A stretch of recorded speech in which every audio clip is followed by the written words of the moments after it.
understanding this political matrix. There's a stunt double. He walked out. He's got an oximeter on his back. I'm like, you gotta keep this other. Marcus said on his other show. He was like, American politics is simply pro wrestling. He became afraid of everyone because people were reporting on each other. We're living out Minority Report too as well. And you know why? You know why we know that, boss? Because we've been reporting on it. Yeah, I know. All the black people in this country be willing to take a reservation. That's what the Nation of Islam was asking for. To put a couple of clips together.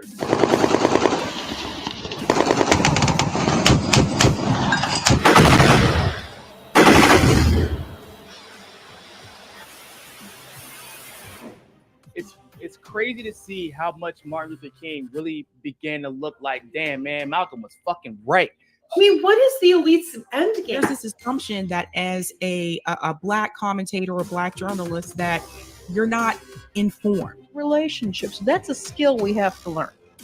It's even more kind of mind-blowing because we're supposed to be the multicultural space. Trying to drum up money to keep the war machine going so they can keep the donors happy. Yeah. Do the Chinese own part of that? This began a long time ago. Ukraine has had a neo-Nazi problem for decades. Proof of sanction, am I right? I don't know if Domcopters will do it, but something's got to be able to save the world. From the private industry here. Like I say, people come on here, they can say stuff they don't normally say on their own shows, which is fine. Oh, it's McDonald's. Whoop-de-doo. Ooh. And their cholesterol is going to go down. Yeah, good. Look, we only exist because we have the biggest military, kid. And silencing a person like Julian Assange. Because it affects everybody. And today, last week, believe you me, because they know who you are. They watch. They got people that's going out there. They don't want you guys having the conversations that you're having on this show. Mm-hmm. So it affects the political matrix today.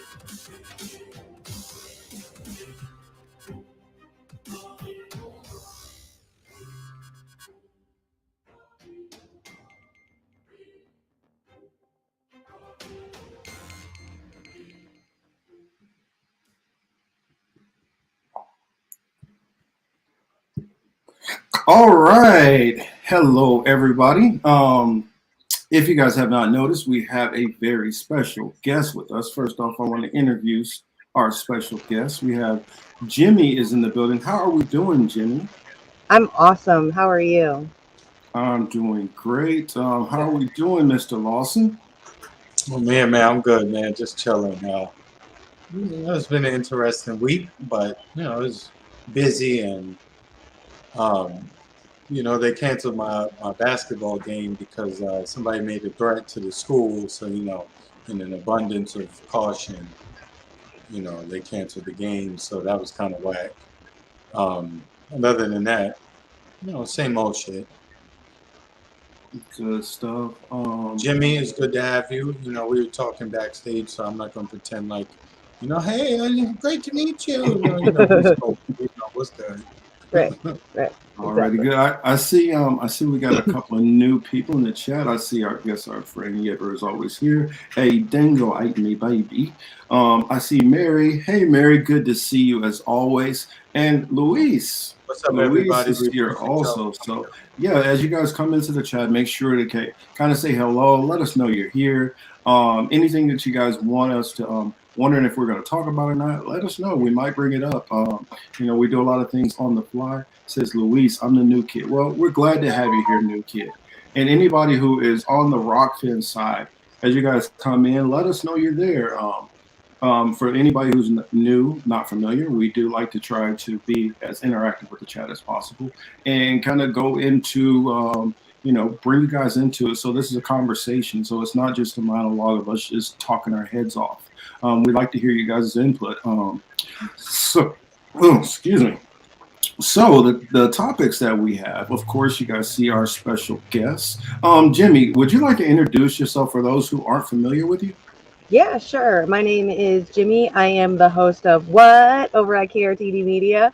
I do a show Monday through Friday, 10 a.m. Pacific or 11 a.m. Pacific until probably around like 1, maybe 2 sometimes Pacific. And then on Monday or on Saturday nights, right after this show as well, I do the Secret Show with Extra Bulla or Warren Dearman. And then I think that's about all I do. So yeah, that's it. You can find me on Twitter at Jimmy Saves World. That's about it. Well, yeah, I mean, I wanted to introduce you because I know I check out your content when I have the time, but I know that, you know, everybody's networks don't always cross over, so I wanted them to be aware of you. And I know most of them do know you from Extra Bulla, but, you know, just doubling down. I see Peace Dove says, please find out how many politicians are funded by BlackRock. Do you really want to know the answer to that? I mean... Right. The bigger picture, or the bigger question is how many countries are funded by BlackRock? That's the big That is the real question, because you have to look outside of just domestic politics and look even bigger. And that's a lot of times where I put my eye and my aim towards. The topics we have tonight, of course, we do have to talk about, you know, unfortunately, we have to talk about Tyre Nichols. And what happened there in Memphis, that very tragic situation. We have to talk about Monterey Park. Remember, Chris, last week when I was like, when I keep hearing a lot of fireworks and all that, Chinese New Year, that's what was going on. At that very time that was going on, this mass tragedy was going on at the same exact time. So I want to talk about that. That was when the two guys lit up the place, right? No, it's just one guy. Okay. It was one gentleman. Okay. His name was Hu Kan Tran or something like that. Yeah, but don't let me throw you off. Go ahead, man. Keep going. No, you're good. And then I put Davos WEF agenda because I couldn't find a way to put everything together, encapsulating what I was trying to say. And I think it'll make more sense as we get into the story, because I know you guys see that we have Ron Klain up there, and Joe Biden and Jeff Zients.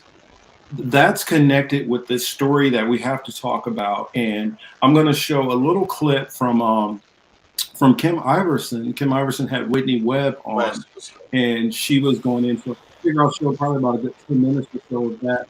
And then we'll be able to explain how these stories are connected and what I want you guys to all focus on. I see our brother Thomas is out there. Wesley is here also. So I figure I will start off with the local story because, you know, it happened last week, and a lot of people since the whole situation that's going on with Tyre Nichols has you know, erupted. I don't want us to this to be completely overshadowed. I think all tragedies need to be, you know, they all need their time for us to talk about and process what was going on before we automatically just move on to the next story. So I have a clip, if you guys bear with me. Oh, that's right. Yeah, I did need to get rid of that. I have a clip. I normally do not go to this source for the clips, but they actually did a good job. What the heck do I have on my screen? What the hell? Sorry. When you go to Twitter, crazy stuff is going on Twitter sometimes. I have way too many people that I follow, and it's unpredictable what they might have on. So, is it that one? Hold on a second. Just give me a sec. Oh, I need to switch Twitters. Sorry. That's the problem when you have all these different, you know, pies in the air. You know, it's easy to get mixed up which one you grab. So, yeah, I'm going to show you this clip that was going on. This happened, first part happened in Monterey Park. That's a local part of the LA area, LA Metro. And then he tried to go to a secondary location. And that secondary location that he was going to, he was planning to shoot up another ballroom. So a young man actually stopped him. Where'd it go? Okay, here it is. So thank you for bearing with me. I a lot of times have my clips ready, but I went to the dentist earlier today, so I had a little delay. Hold on a second. Let me put it on the That's always screen. fun. What was that? And on the Saturday, I said that's always fun, and on the Saturday. Yeah, definitely. And shout out to Lucky. I see Lucky out there too. I see Yipper. And Vegan Succubus. Okay. So, oh, wait a minute. Let me bring us back. Okay, we're in the screen. Yeah, I need a tech person so bad. But let me back it up and let's start. Quiet Los Angeles suburbs still reeling for a Lunar New Year celebration turned into a scene of terror. It's produced video seen by NBC showing the harrowing struggle for survival between the gunman and a heroic man who may have prevented even more death by wrestling away his weapon in a second ballroom. I had to believe that I was going to die. Like, my life was here. Then it dawned on me that this was the moment to disarmament. I could do something here. Police say 72-year-old Hu Can Tran first entered the Star Ballroom Dance Studio in Monterey Park after 10 on Saturday night and opened fire. 42 rounds were fired by the suspect at that location. 10 people were killed that night, all in their 50s, 60s, and 70s. I hear the noise, pop, pop, pop, pop, pop.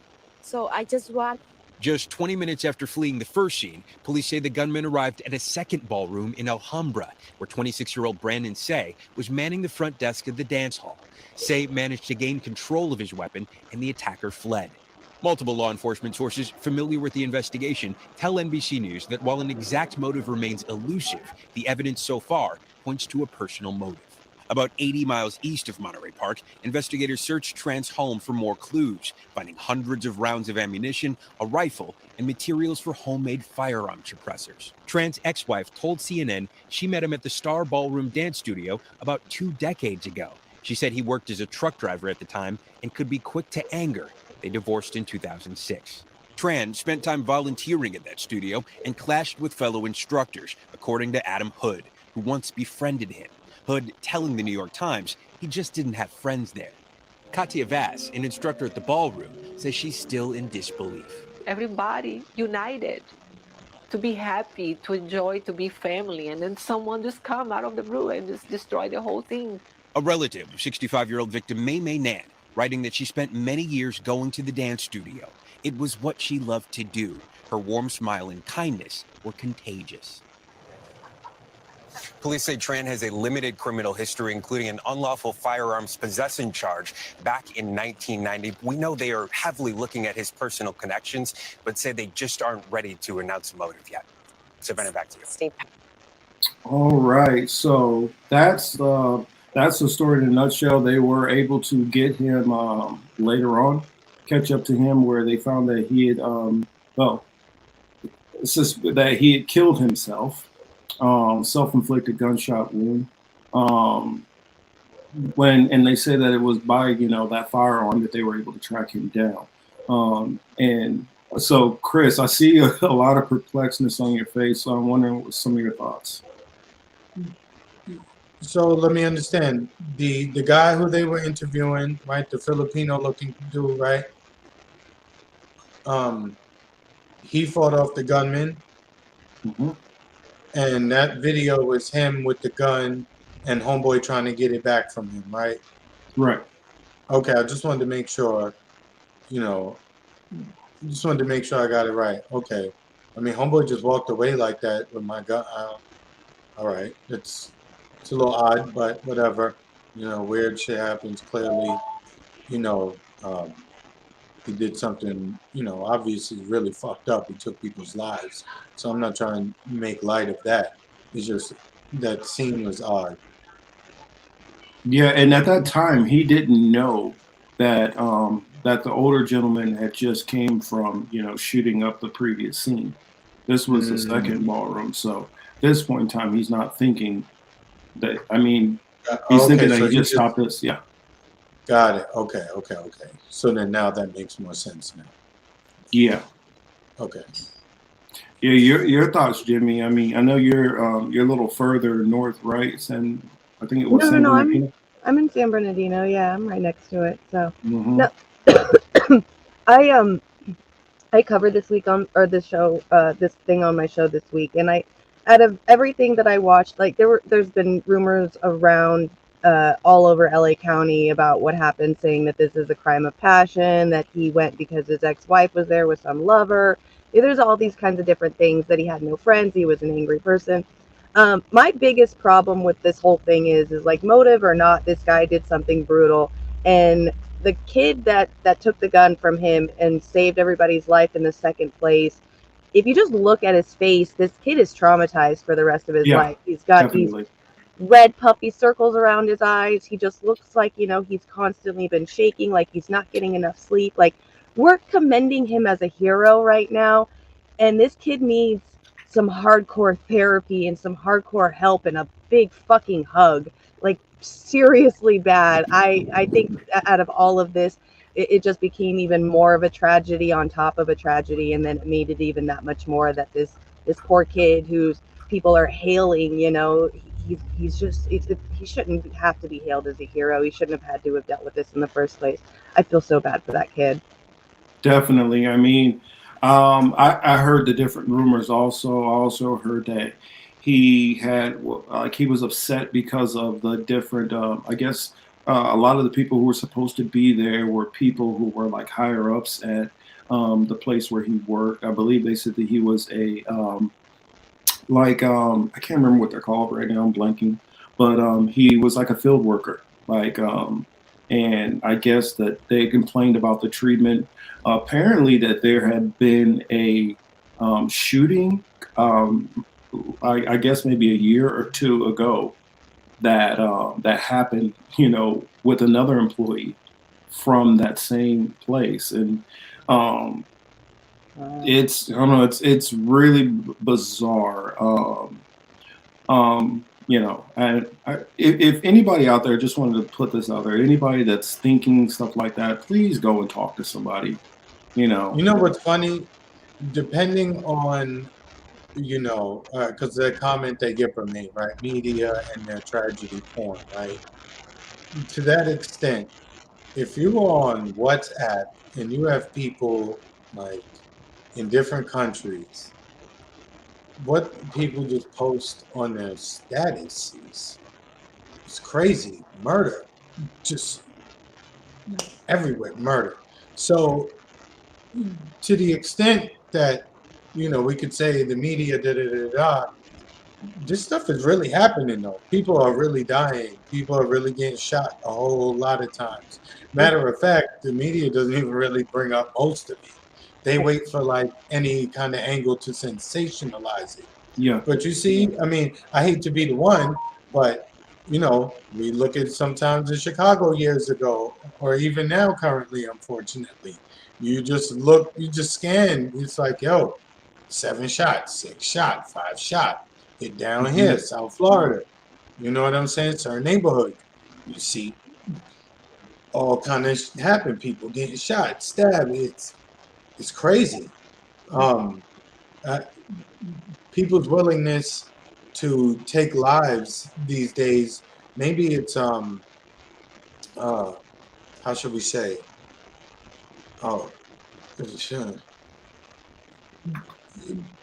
I don't know. Maybe it's always been easy to take lives for some people, but it just seems like it's everywhere.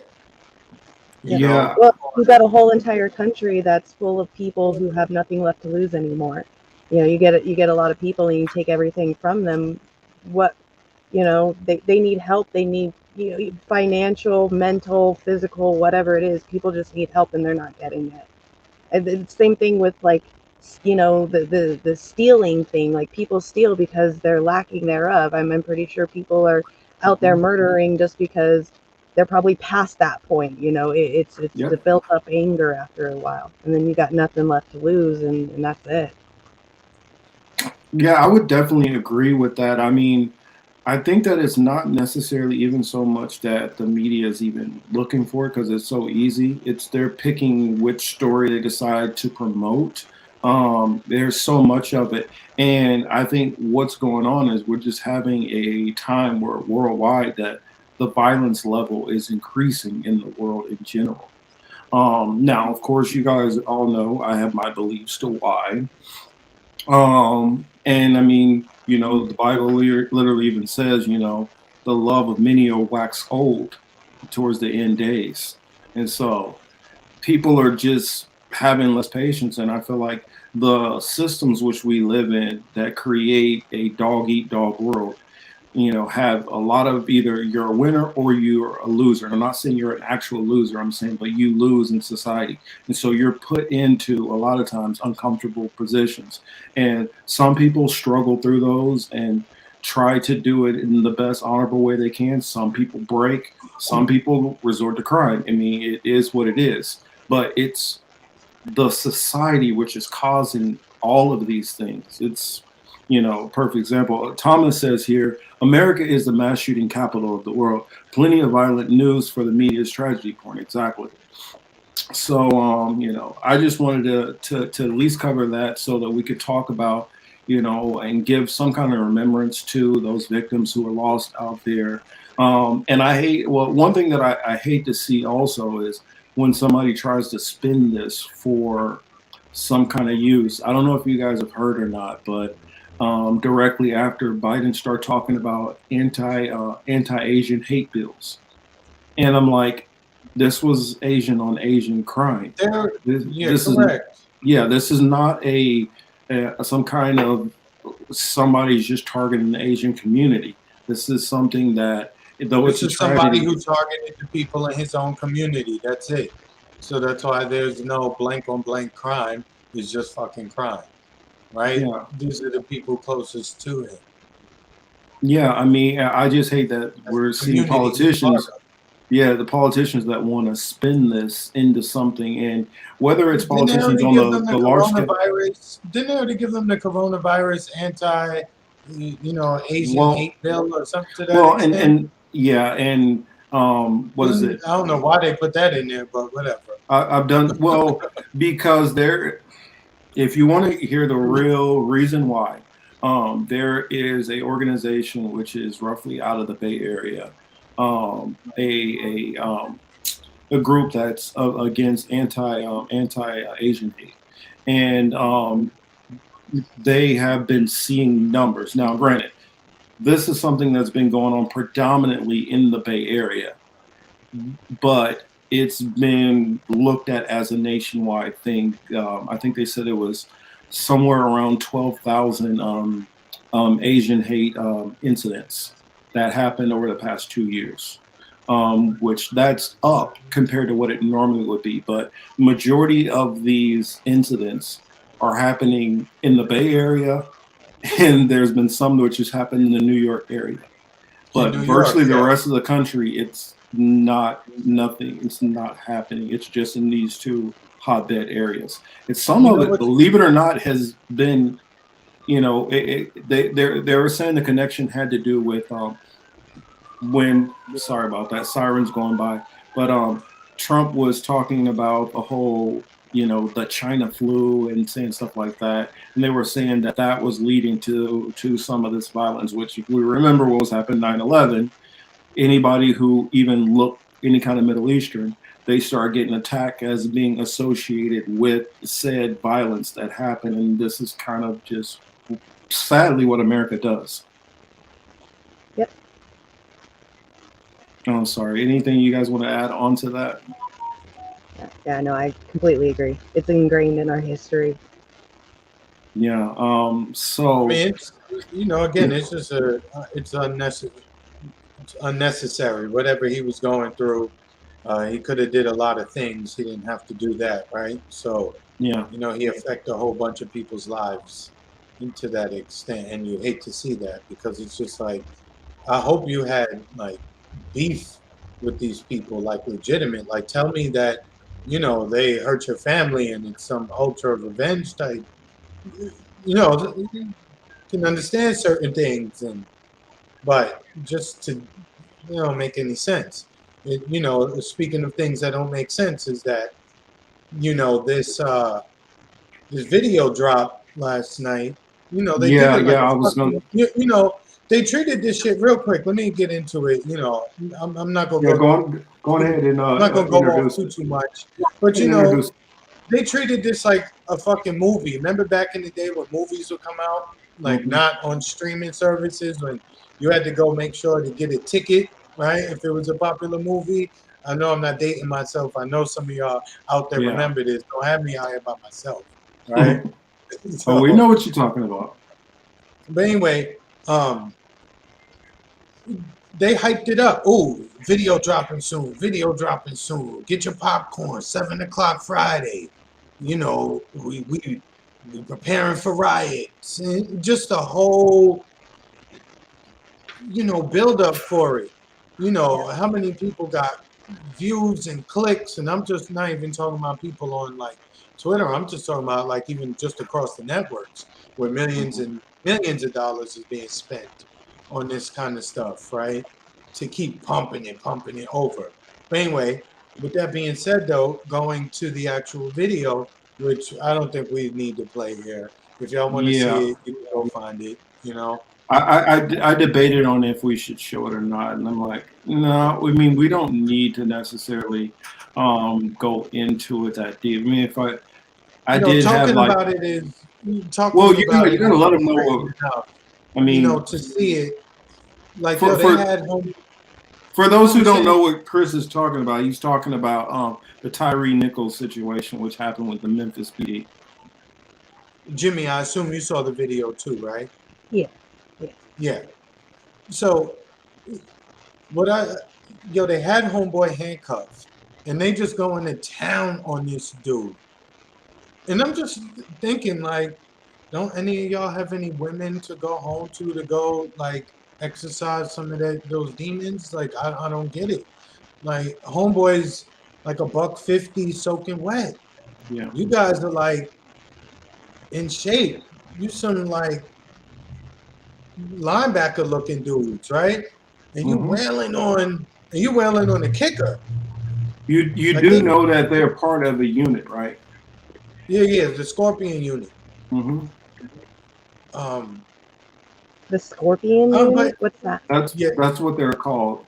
Oh, you want to get it, Chris? You got it. This is what I've read briefly. The Scorpion unit is a unit that they use in Memphis where they send. Look, I'm gonna be honest. They send niggas to look for niggas, right? And that's what it is. Yeah, this is literally a black unit that's set to go after so-called black crime, and so what they've done is so that they can take the after the whole George Floyd thing and after some of these like Black Lives Matter type incidents with white on black violence from cops, what they decided to do is come up with task force of black cops who go into the communities and do the same kind of hassling. Wow. Yeah. So is this so that when actually something bad happens, they take the fall, and so they can then they can go, hey, we're arresting cops now? Well, that good observation. That and they can say, see, it's not a race thing. They were just it's a way to shield themselves. So as usual, Marcus, what irritates me a lot about these things is that when this stuff happens and I see your boy Benjamin Crump next to these people and they're standing there, the shit starts to feel like a fucking show. Pardon my language. Oh, damn, that's right, YouTube. Yeah, you got to be careful with the YouTubes these days. Yeah, that's right.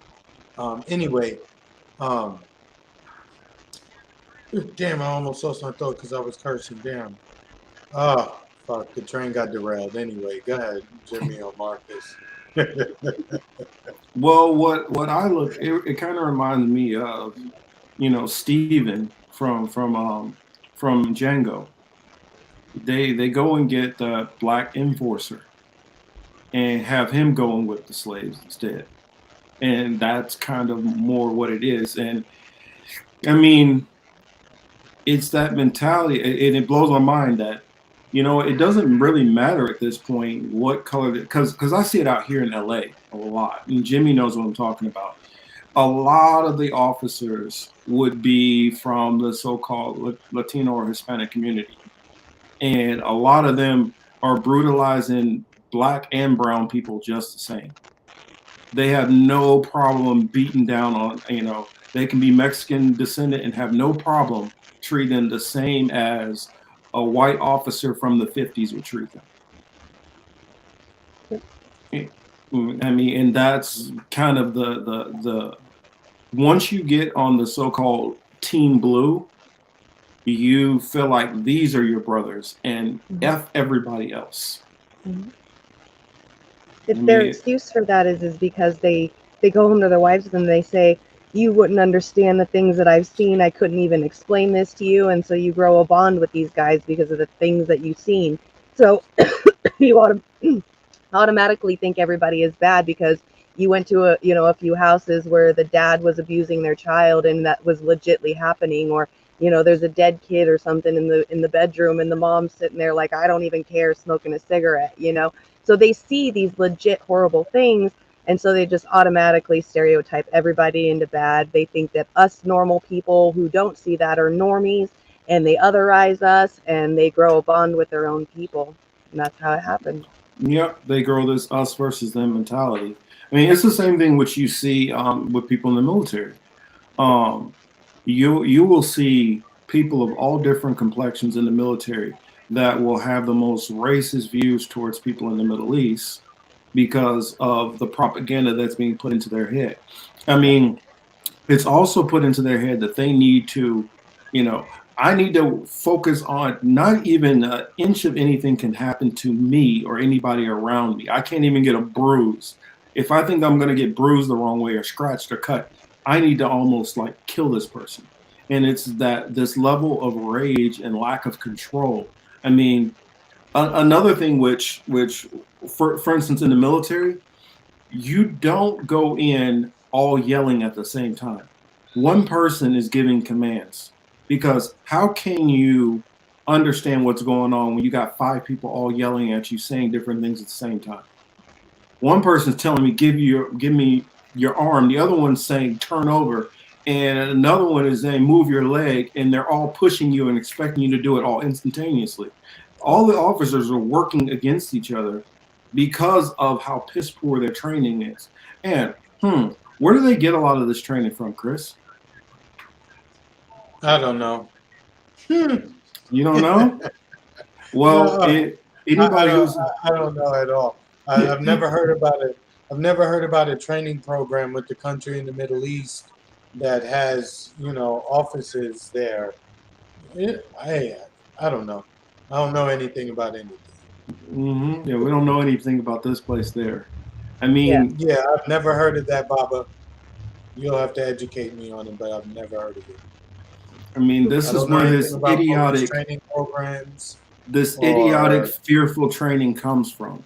This is like pure fear. This is somebody who goes in, like when you have somebody with a broken arm and you're slinging them around, an 8-year-old by their broken arm, because you're more worried about what they can do to you. It tells me like the level of fear that is in you that you have to react that way. And Marcus, they thought they were going to find a whole bunch. They thought they was possibly going to find something on Homeboy. Not thought. They hoped they would find something on him. Oh yeah, of course. Yeah, thought, hope, same shit. Didn't matter. Again, what I didn't understand is why they didn't just stop. Like they're putting them.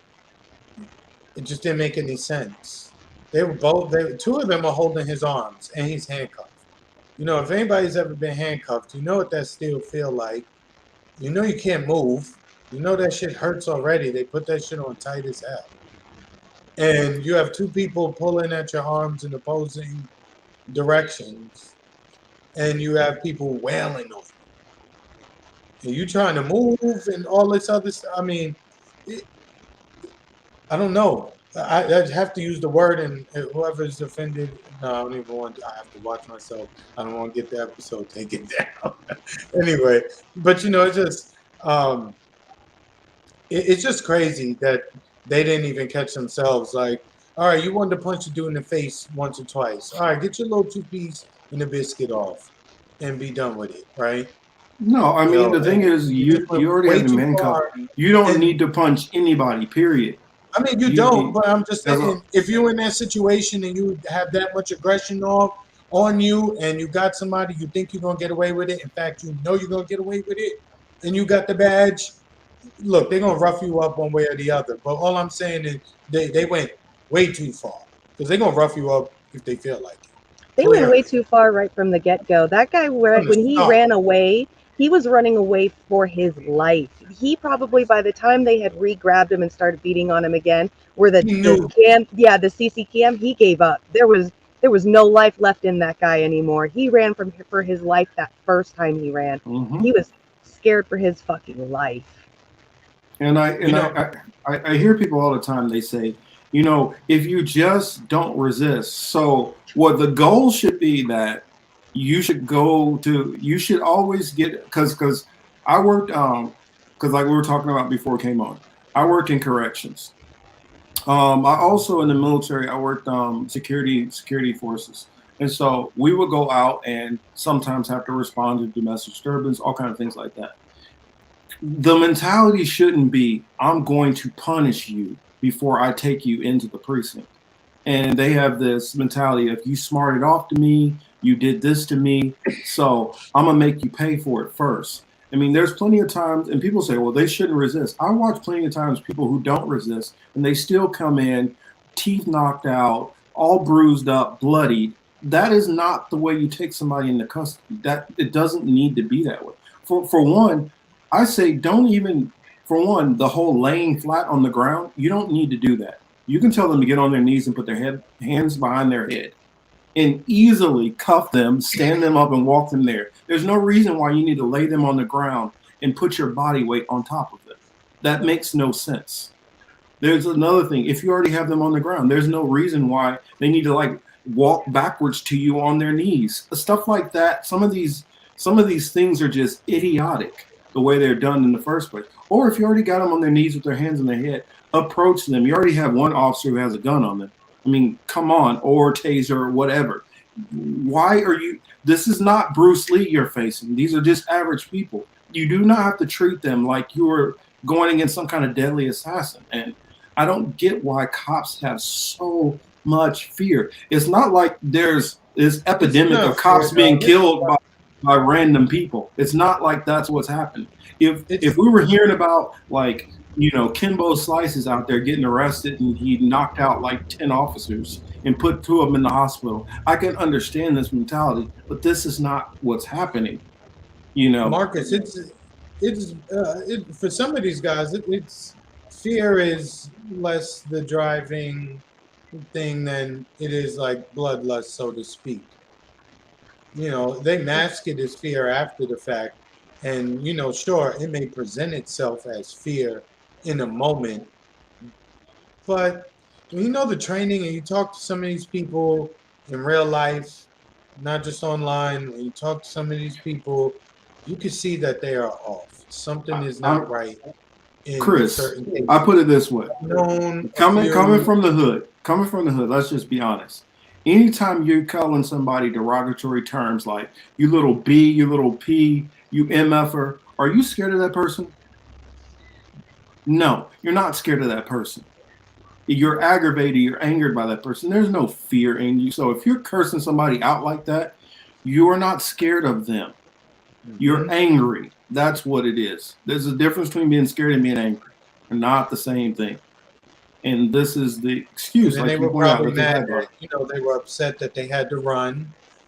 You know, that always. Yeah, they get, well, the biggest thing he kept talking about is that when he maced him, that he got mace in his eye. And if you see one of the body cams, he's holding back and the other one keeps dousing water in his eyes. And so look how sloppy, look how sloppy they were, as you going back to what you said, right?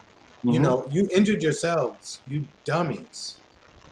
You know, they really deserve to be just, you know, again, some of these things need to be dealt with, not through, look, you put them through the little system, you make sure that they're guilty of it, right? You got to release the people to the public, man. That's what got to start happening. Because then you're going to really have to think about what you do in those professional, for those people in that capacity. Because this is just unacceptable. And to the extent that they're worried about riots, I would hope that there wouldn't be any riots in terms of you burning down senseless buildings and shit like that. Well, You look at go- what they did. If you think about it, they already showed it to the family earlier in the day. They could have released the tape at 10 o'clock in the morning, let it sit there and simmer, and have people time to process it. They literally waited till 3 o'clock will be Pacific time, 6 o'clock p.m. Eastern time, at a time when they knew a lot of people will be getting off work. They also canceled a lot of after school events around that time. So what you're doing is you're getting a bunch of people off at the same time so that they can view this. And then saying, well, don't riot or protest. You're basically setting up a situation for them to protest or riot. Instead of putting on it's like the 1950s or 60s, right? Instead of them people putting on like Archie Bunker, and getting them riled up on that type of tip, you got these people, hey, everybody sit down around dinner time. We're going to show you the video of how, the police took yet another life in the most vicious and violent way, right? Had he been shot 92 times, I'm not saying that would have been better, but after some point he would have already been dead, right? They beat him to death. There's ways to go out. That's not one of them that's high on my list. Like that's a painful way to go. And I wanted to address this very same comment too. So I'm glad you highlighted it. Yeah, Thomas says here on RBN earlier, they spoke about how city police in many cities look for black applicants with resentment at the black community. Uncle Tom's himself, hater to hire as officers. Is this true? I have not heard of that per se. In the area where I grew up, they actually only hire the bare minimum of minority officers, and that just came out recently in the whole the Rockefeller lawyers found that out in Kansas City, that's what they were doing, and there's all kind of files that came out that they were literal members of the KKK in the police force at the high levels. But also too, here's the thing. When they say they look for black applicants with the resentment, that's not, that doesn't happen, to the extent that happens, it's like, man, it probably don't even wait.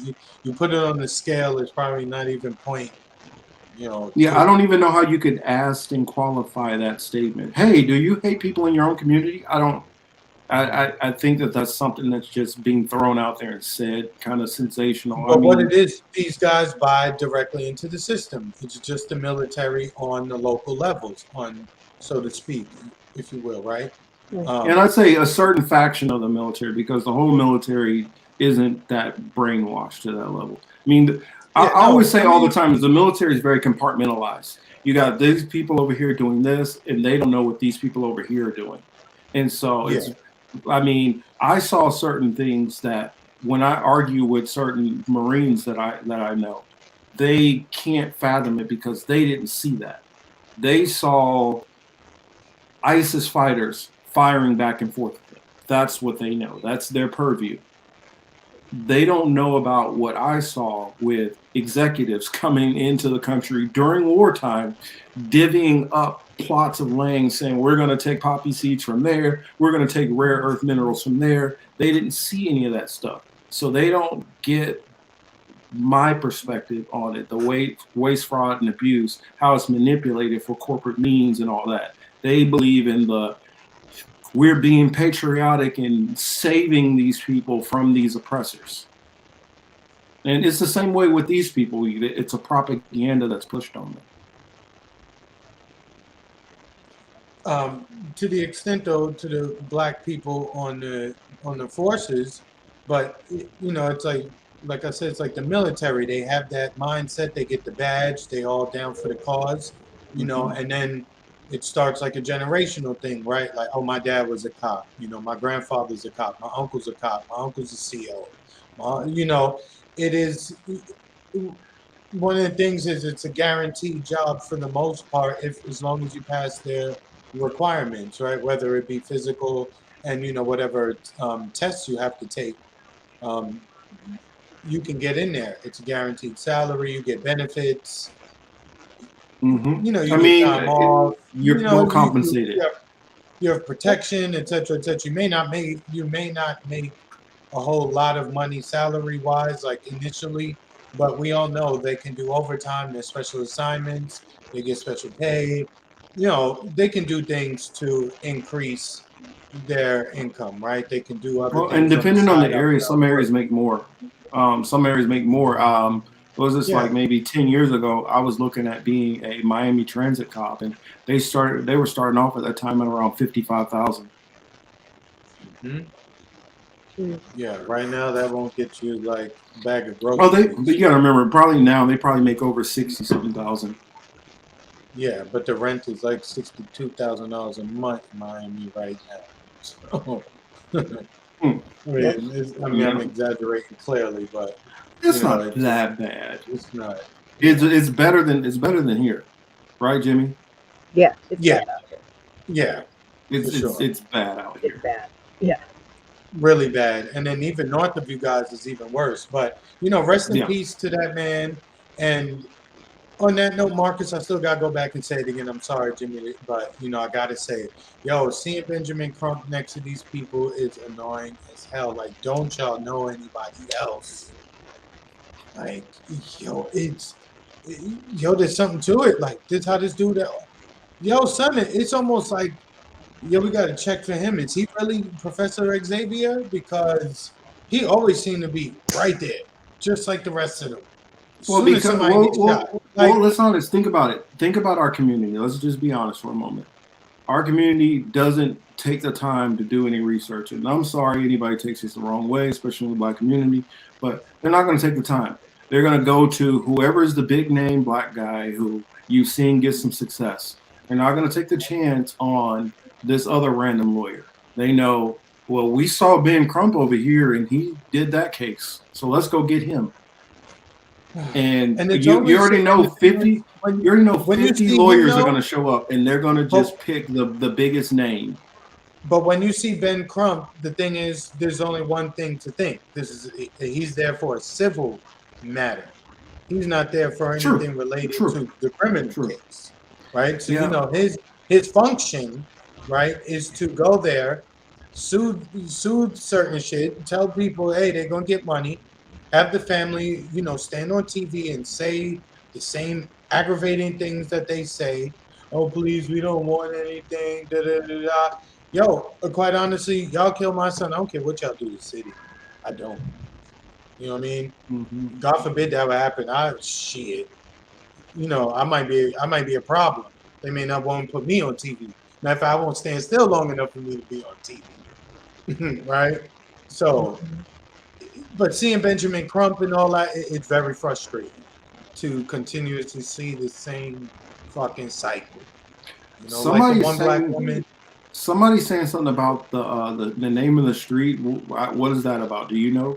Either of you? No, that I didn't know. But with like the one black lady I saw earlier in the week she said, yo, get your kids. Really get your kids, make sure they're good. I don't know if you have any kids, Jimmy, but yeah, not you, but get your kids, everybody. Like, find out where they at, what they doing, what they into. Yep. And so, I guess we can kind of end on that. I mean, we could talk about this story on and on and on. It's not pleasant. That's what I'm talking about, streets. When do you see Crump have to get paid? Know where he's. I know he's not for the people. I'm not saying that he's for the people. What I'm saying is that, in all honesty, when it comes down to it, just the fact of somebody like me, Chris, or even any kind of so-called Black content creators who deal in this arena, there's not very many of us. Why? Because, let's be honest, a lot of people in our community do not care anything about any of this stuff, don't focus on any of this stuff, and only become aware of some of this stuff when it affects them directly. I.e., that one lady after what was it? I'm trying to think of his name. Jordan Davis' mom. after Jordan Davis was killed, then she got active in politics, and her main issue was about stopping, stopping some of these gun laws. If we don't focus on what happens in a system that mainly does affect a lot of black and brown people, primarily, not saying it doesn't affect everybody, not saying it doesn't, but if we don't focus on it until it focuses on us, then we're playing from a defensive point when we need to be ahead of the curve and making our voice known. And so that's an issue to it. So a lot of them, they're not going to pay attention to any other lawyers. They're only going to go for Ben Crump. It's the same thing happened with the, what's his name? Al Sharpton. Al Sharpton was not the only so-called black civil rights leader, but yet they would go to these same people over and over because that was the only people they knew in the sphere. So, I'll leave that there. So let's get on to something that's not as draining emotionally, even though long range it kind of is. We just had Biden's longtime senior aide, Ron Klain, is stepping down. Jimmy, are you familiar with this? You're not? No. You know who Ron Klain is, though, right? Nope. Really? I probably do if I saw his picture. I'm horrible with names. I'm gonna bring him up. I'm gonna read a little bit of this story and see what you guys think about it. It is it's interesting because I've followed this more than I'm proud to admit to, unfortunately. And I'm sorry, I'm horrible with names. I called Mitch McConnell Turtle Guy for so long before I found out his name, so it takes me a while. Well, I mean, I don't blame you. He does look like a turtle, though, so I don't blame you. That's accurate. I ain't mad at you. That was good. Like, that's what you look like, turtle. Yeah, Turtle. Yep. So I'll pull up this story real quick, and then I have another one which I will read, which is interesting, out of Times of Israel. So here it is. Here's Ron Klain. As you guys can tell, I've read a couple of these stories already. More than a couple. But anyway, the story is Biden formally announces Ron Klain is stepping down as White House Chief of Staff. And some might say, well, why does that matter? Jimmy, Chris, can you guys tell people why that might matter? What is the Chief of Staff? Most people don't pay attention to these things. What is the Chief of Staff? What do they do? I think, isn't the Chief of Staff the guy that's like the head of all the committees all over Congress and office and everywhere? So what happens is over probably the last like 100, 120, 130 years is like there were so many things going on with the country that the one president couldn't do anything. So he started assigning committees to fix all these different situations over the years. And then that got to be too much. So he ended up with a Chief of Staff who gets those informations from the heads of those committees, takes it all, bundles it all up, and gives that to the president. Exactly. That's a good summation of it. The Chief of Staff is basically the president's like go-to person who's in charge of all of his different cabinet members, and consults back and forth with the House and the Senate on the Democratic side on bills and stuff which they're trying to produce. So the Chief of Staff is a very, very, very vital and important position. And Ron Klain kind of had the moniker of being like, like the it guy, almost like a czar. So pretty much everything's been going on through the Biden administration. It's been running through Ron Klain.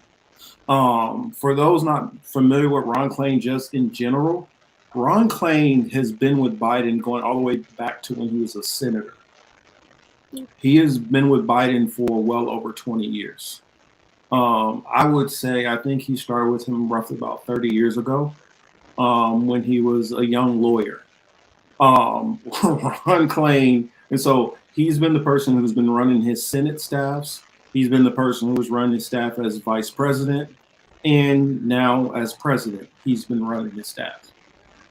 And Well, yeah, Chris, go Marcus, ahead. real quick, let me jump in. Well, we have to say whoever holds that position is the actual, like, you know, is the president for all intents and purposes, because with this guy, he's clearly not there. So, I mean, we all know it's president by committee. I mean, it's always like that. But with this one, it's like, no, matter of fact, he's like the main babysitter for the president at this point, because this guy really requires he requires around the clock attention. He might fall. He's definitely going to run his mouth. So you have to treat him like a newborn. Yeah. Oh, sorry. I was reading through the through the comments. Some interesting comments out there. Mr. Street says, if I was chief of staff, all my answers would be we're screwed. I mean, but see, you're thinking, Streets, you're thinking from somebody who is trying to run things in a correct manner. Me, honestly, I'll just give my opinion of Ron Klain.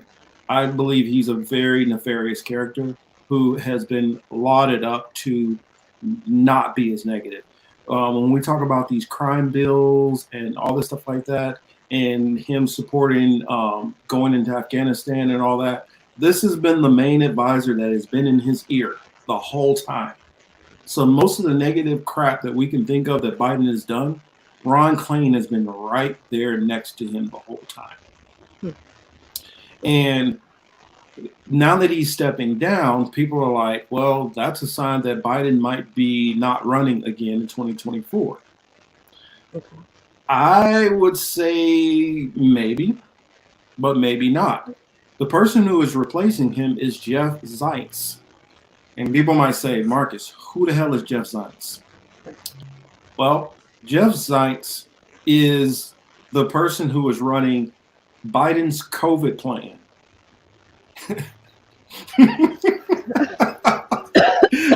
Yes, Jimmy. I'm Jimmy, agreeing your more thoughts. with Mr. Street. Like if I was in this place, we're screwed. We're screwed. I'm sorry. Yeah, I agree with Street. We're screwed. I want to hear your thoughts on that when I start reading some of this information about this guy, because he's not. I'm just saying he's going for a guy who's going to help him out with COVID because he knows COVID is his biggest topic, and that's all he's going to be able to fix and try to cover up for before he passes away. Sorry. I mean, it's getting sticky icky. It's leading the flocks became easier and easier, after COVID. So that's why they realized like climate change ain't hitting the way they wanted it to, even though they're trying.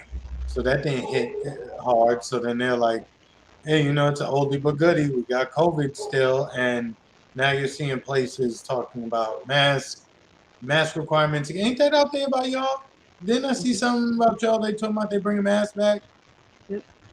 They're talking about it being just like the flu, and we're gonna have to get the jibby jabs every year. And I mean, if what happened with that interview that just recently got out on Project Veritas is true, they're looking at the long term for this. So Jimmy, you want me to dig up that Project Veritas stuff and we gotta go over it a little bit? I'm down. I got it in there somewhere. Okay, I'll dig it up. That shit was nuts. Here's it's almost like we already know they doing things, and it's I guess that video is more for the non-believers who like show me like where they do it. Who says this? So here you go. You have a video. This happens multiple times, and people are still like, well, I hate James O'Keefe. I think he's a piece of shit. So I will not watch anything associated with him, his organization, etc., etc. I don't like dude either. I'm not a fan, right? But if what is being presented is not altered in such a way to make it appear one way, then I have to listen to what was being said and just say, well, damn. No shit. Thanks for confirming. And Right. you know what? None of us are scientists, so we don't even understand half that shit. Let's be quite honest. We just know it don't make no goddamn sense. That Mhm. much we do know. Well, I'm almost a middle-aged white woman, so I'm nosy as shit anyway. I gotta know everything, so I gotta stick my nose in all of it.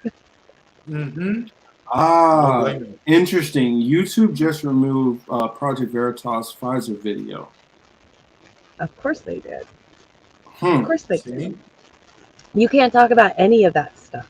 They just struck us this week for the second time because I showed old video of the 1980s of people protesting against Dr. Fau. So, Yeah. yeah, they have struck us. No, that's our second strike, so we can't even stream for a month now because of it. It's crazy that you cannot talk about this stuff at all on YouTube, at all. Still, I found what I was able to find is I found a video that is showing.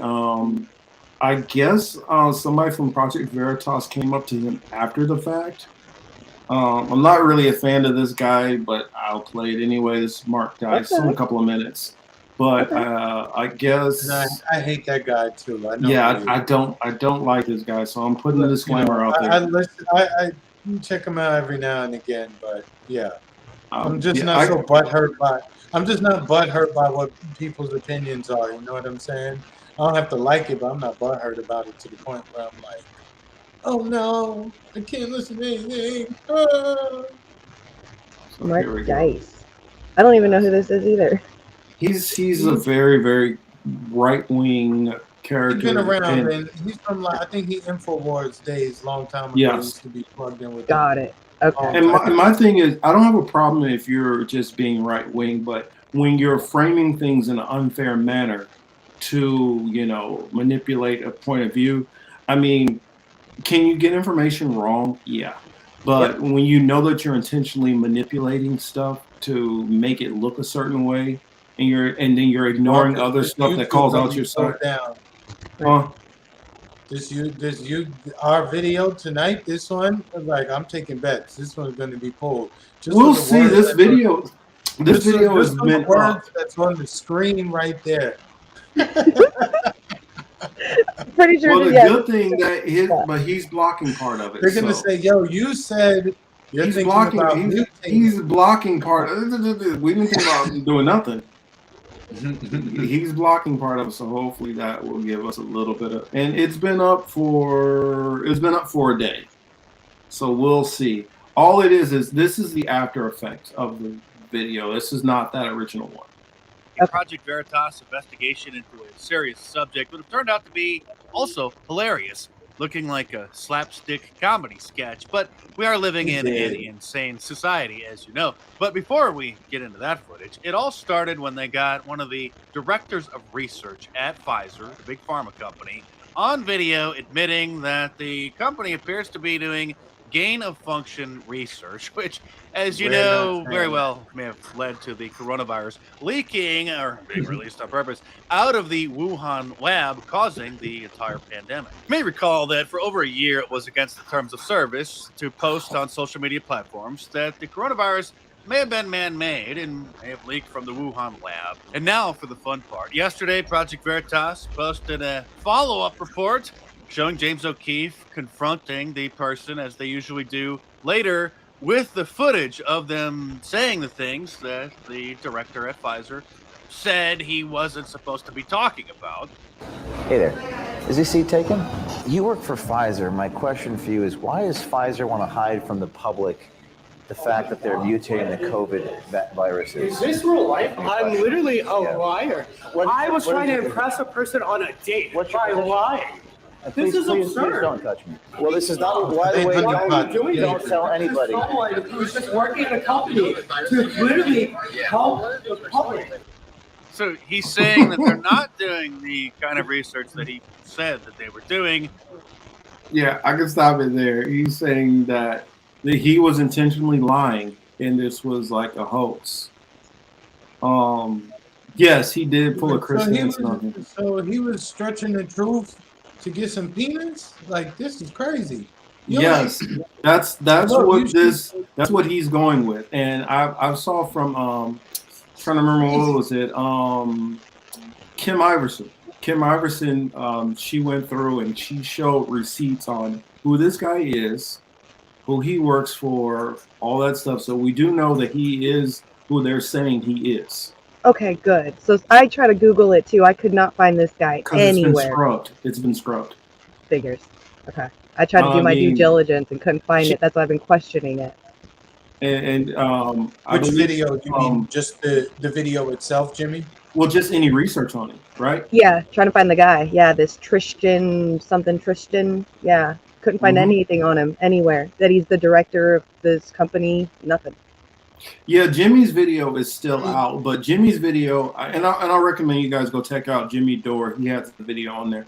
It's really, you might want to like slow it down because he's like has it in like super speed mode, I guess, to pass the the algorithm. But it you can hear it, but it's like going really fast. And in a nutshell, I'm gonna try to word this as carefully as I can. He's saying he was on a date with Reed Richards or Tony Stark, and he was trying to impress them. He was trying to impress somebody. And because I don't know why you needed to go into all that just to impress somebody on a date. And not for nothing, like, y'all not getting pregnant. Well, he was like, he basically was. It felt like he was trying to save face in front of the Project Veritas guy, because there is no way in hell if you got caught up with that stuff, knowing that 2 days earlier that all that got released, and you were lying, and you were a good liar and you were lying about it, you wouldn't admit that you were a liar. Usually liars don't admit that they're liars. And the first thing he said is, "Oh my God, I'm a liar." Who the fuck says that? Thank you. It makes me wonder if this isn't like some lower. I mean, I almost feel like pulling up because she went on Russell Brand's show and talked about it. And so I almost want to pull that up because she starts citing I watched hers where she talks about it in general. And she goes into this guy's information before it was scrubbed. And so I definitely recommend checking that out. But she's able to find, okay, this guy is a scientist. This is his field of expertise. He worked for this place, which on his paperwork says that he has some kind of agreement or a work relationship with the company PF. And so you're able to see all of these things matched up. He didn't even play it off good. The way that he said it was just like, oh man, you could tell. I mean, you know what? On second thought, maybe that dude did need to do all that to get some. Maybe that's how he. I look at it like this. How many times? Well, not just that, but when Veritas came, he could have just been like, I'm just trying to get some ass from homeboy. Talking my shit. Get out of here. But the way that he started, he was hyperventilating and lying all at the same time, but he's lying about telling the truth. Look at the world we live in. Just take that note. He lied about telling the truth. Shit is nuts. Here, this is what I will do. I will pull up the Jimmy Dore one. I will put it on mute. How about that? And then we can all just read what it says. I mean, because I think that somebody like a Jimmy Dore can get away with putting this up, and because their channels are big enough that they don't hit some of the scrutiny that we might hit.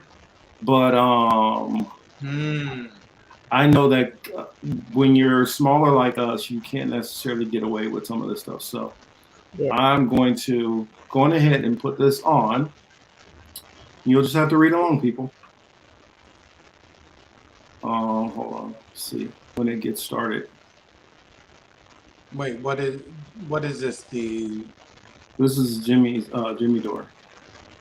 I'm gonna try to skip. Oh, there we go. It's about to start now. So right there, this is the Project Veritas journalist who is asking this question.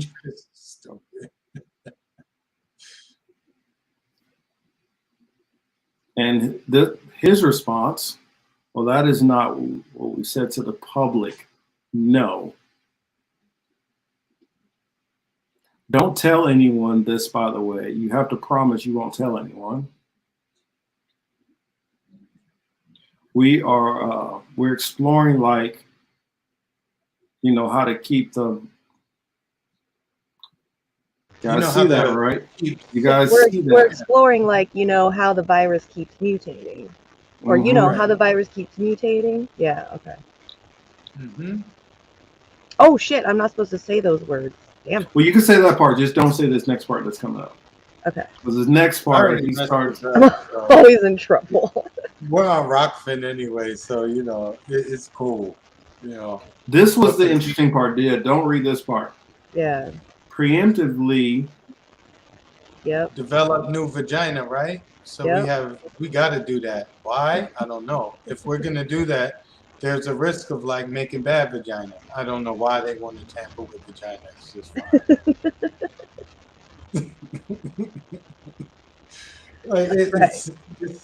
This is so bad. This is bad. This is the key phrase that I think, and I will read it in my cryptic way. As you can imagine, no one wants to be like having certain companies, you know, mutating certain things. What was the name of the company? TGT and Ninja Turtles? I'd like to when just they call made them the the green PFs. ooze, I know. The PFs. MFers. Yeah. MFers, PFers.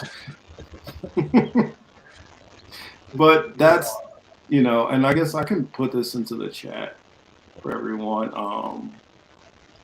I know Jimmy can get away with he can get away with saying this stuff. But Jimmy, I'm sure you followed all of this over the last several years, like the rest of us have.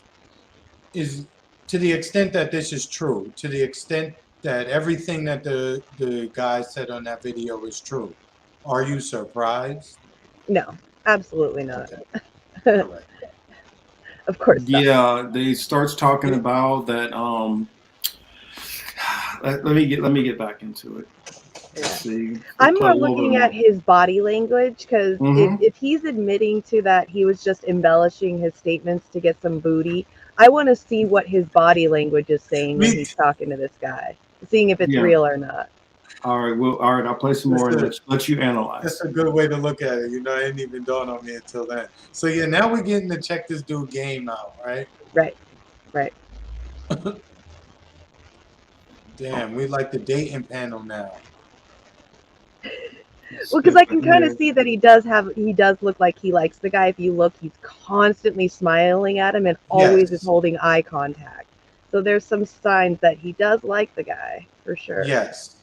And so the guy's name is Jordan Tristan Walker. I guess it says Pfizer Director of Research and Development, Strategic Operations, and mRNA Scientific Planning. And if you want to, what that actually means is this is somebody who part of their job, from what I understand, is to make guesses on how active certain things are going to be in the vast community and how to plan the appropriate amount of pharmaceuticals that they're going to be able to sell for projections. If that makes sense. And it sounds so tricky to me, but this part is very interesting because you have to be like very controlled to make sure that plagues that you don't, make more of them and doesn't, make something else worse. So this is the video which is really good. Let me take that back and slow it down a bit because it was moving really.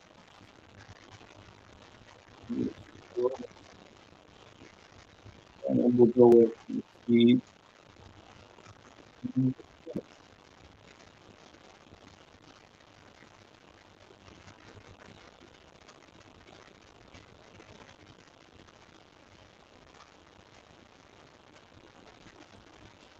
What we looking for, Marcus? Because I want to be Reddit silent. says there, which I suspect in the way the plague started in China, to be honest, it makes no sense this plague came out of nowhere. So this is what apparently this gentleman was saying, and what he's saying that he was making up and lying about. And so I was like, yeah, I mean, I recommend you guys all check out this whole thing. Which is what they always do. They always blame it on some animal. It's like pig, bird, whatever, bat, doesn't matter. Never, you know, Look, I said science this. fault. I said this, 2 years ago at this point, that just like how black people are specifically Africans, fucking monkeys, brought us AIDS. They just said, oh, we can use this and just like switch up some of the details, right? So they just said, oh, it's Chinese people eating bats at a wet market. And, the jokes come from it and kind of brush it under the table, et cetera, but there's going to be a lot of people. Too. Like the videos of the wet market, seeing all that, like as an American, yeah, of course it's going to be disgusting seeing certain pets up there as being sold in the market for food. That's their culture, You go out to India, and if you even touch a cow, they will beat your ass. So, you can't blame it on the wet market out there. Like that was so stupid of them to do. It's so wrong. And the fact that It you just literally works got with a certain amount of the population, though, too, and then that takes root, and then that's about it. Yep. But the Kung Flu was actually very funny, though. well, I mean, no harm, but that shit was fucking. I was gonna say the fact that you literally have a place right there, not that far from the market, that literally deals with those types of diseases and dealing with gain of function research. And you're saying it's impossible that it came from here. Impossible. That was part of the issue. Yep, I agree. Yeah, Anthony says that was the actual racist position. I agree. Just to say that, oh yeah, it's because these Asian people over here and their sick hobbies or whatever, they're the ones that created this. They created a whole worldwide, disease because of them screwing up and them doing this and putting that off. Yeah. Now, these kind of wet markets have been going on like this for literally hundreds of years. And nothing like this has happened before coming from these wet markets. And you're telling me that just so happens when you happen to have a facility which does all this kind of research like this, that it happens that it can't be the research facility. And now they're saying that it did. Yeah. So I wanted because we've otherized the process of making food. That's our problem as Americans. You go to a slaughterhouse and it is no different than what a wet market looks like in China at all whatsoever. It's just we've completely separated ourselves, and we see our food is already processed, bagged, pretty, good, beautiful, even looking sometimes, and so we don't see that. And unlike so many other countries who are still dealing with that process, and that's our problem is we've otherized so many natural things in life to where we don't even realize that it's a norm in other places. Yeah, so that makes me want to bring up this article because I talked about Ron Klain being out. I talked about how this has some ties in here, and it's going to get into another story that we have to get into, but I wanted to share this. Where's his latest road? Was he at a bank, a think tank? Who, Jeff Zients? Yeah, before he came, like which one of the three? I'll read it. One of three. Biden announces appointment of Jeff Zients to replace Ron Klain as Chief of Staff, ex-director of White House COVID response, and initial Here, oh, let me back that up. I said it a little fast. Ex-director of White House's COVID response and initial investor in D.C. Jewish deli, Call Your Mother, becomes second successive member of the tribe to fill senior posts. So what they mean by that is they're saying that he's Jewish, and Ron Klain is Jewish also. Okay. It's just so random. Like you try to like make him sound like he's just some normal dude. Like, I invest in a deli. Yeah, I mean, that was really weird. Random. Well, you know, again, that's it's telling you something. And Could you imagine though, like going and getting your award at an award show, and they're like, here comes Jimmy. She's the White House Director, Chief of Staff, and also an investor in a deli. You're like, that's got to be the worst intro ever. You know, but they, you know, we can make light of it, but really the very serious part about it is, I showed you my card. Respect it. Yeah, touche. Very now. You say what you want now. Go ahead, try it, and look what happens, because you know this card is even more sensitive than the card that Marcus and I would carry, right? Very true. So it's just I hope that people understand what I'm saying, right? Yep. Jimmy, I can see you following along. Yeah. You know, I'm a little like touched in the head, so I don't always speak properly, you know. I'm surprised Marcus has me around this long. No, you're good. You're good, definitely. I mean, I'm probably the one who's touched in the head. Like I see conspiracies every 5 minutes, and so everybody probably thinks like this dude can't take him serious. But it says U.S. President Joe Biden on Friday announces the appointment of Jeff Zients to become the next White House Chief of Staff. Zients, who read in the administration's response to COVID-19 pandemic at the start of Biden's term, will be the president's second straight Jewish chief of staff, replacing Ron Klain, who has held the position since Biden entered office. The 56-year-old DMV region native was an initial investor in the Call Your Mother Bagel Cafe in Washington, which he reportedly lobbied to be called Apples and Honey. I don't know why that's important. He divested this year before joining the administration in 2021. He also served as chairman of the Children's National Hospital in Washington. He will be the 6th Jewish American to serve as White House chief. Dang, that's a lot. I guess I'll explain in a second why I say that. He will be the 6th Jewish American to serve as White House chief of staff, joining Klain, Ron Emanuel, and Jack Lew from Obama administration, Joshua Bolton from George W. Bush administration, and Ken Durbinstein from the Reagan administration, according to the forward. Zients, who served as vice chairman actually, I can just stop right there. Let's back that up. So Ron Klain, Zients, got Rahm Emanuel and Jack Lew from the Obama administration. You got Joshua Bolton from George W.H. Bush and Ken Durbinstein from the Reagan administration. And I'm not sure exactly what Jared Kushner's position was, but it was pretty damn powerful also. So what you're telling me is, I don't know. I'm not gonna make the claim. Just is find Kanye right? Wait, are we supposed to be listening to Kanye right now? Is that what's going on?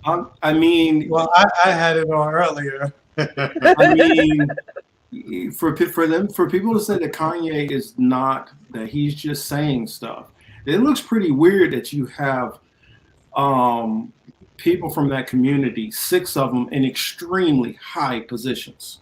Very, very influential positions. Right. I'm talking about you. I mean, think about it. What was Jared Kushner's job while he was in the White House? Does anybody remember? He was an advisor to Trump. Not only an advisor, an Israeli advisor, right? Not only Israeli, all foreign policy. Foreign policy. Okay. Yeah. So, And for I like how what's his name? That comedian. Oh my gosh, Dave Chappelle. I like how he says it. He says they don't all run everything, but there's a lot of them. And the weird thing about it is, this is what I need to ask to everybody and remind the audience. What is the Jewish population in the United States? Does anybody know? I have no clue. What would you guess it would be, Jimmy? Don't cheat, Chris. Maybe 5%? Less. We're talking about 2%. Wow. And so That's somehow crazy. Their front face thing, it seems like there's a lot more. it would seem like a lot more because there's so much representation from that community in every walk of life. I mean, literally, if you look at the National Football League, or actually pro sports in general, do you realize half the owners come from that community?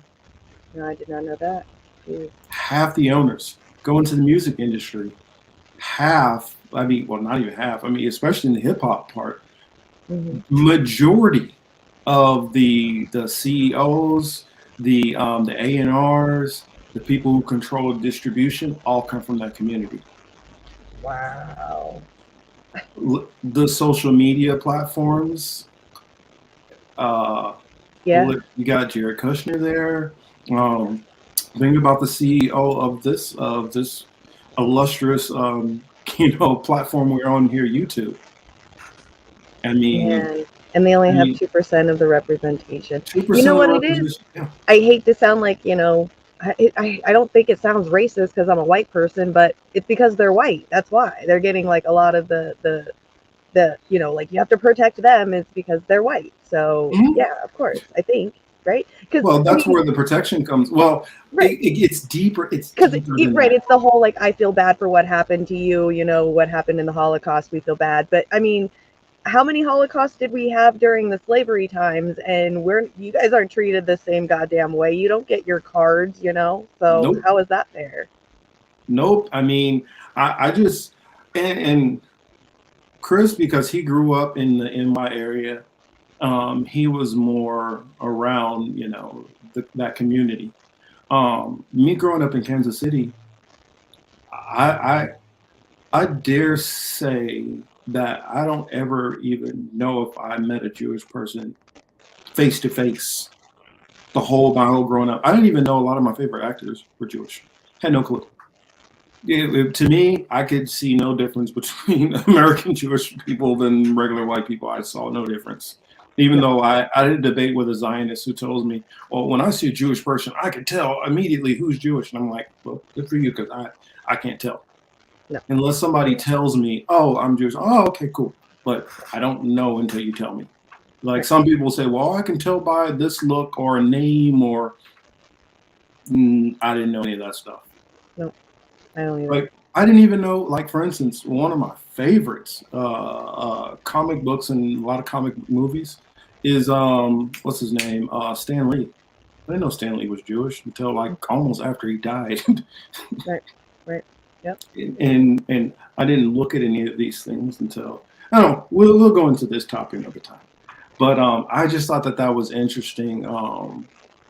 And somebody that's a long running line of chiefs of staff in that certain general vicinity. That's very interesting of why that guy gets to be second in command next to the president, because even the vice president doesn't get that much power. Chief of staff has more power than the vice president. Right. So like, why is it that community has had that long through that many presidents, Democrat and Republican? We're literally talking about Reagan. That's going back to what, 81?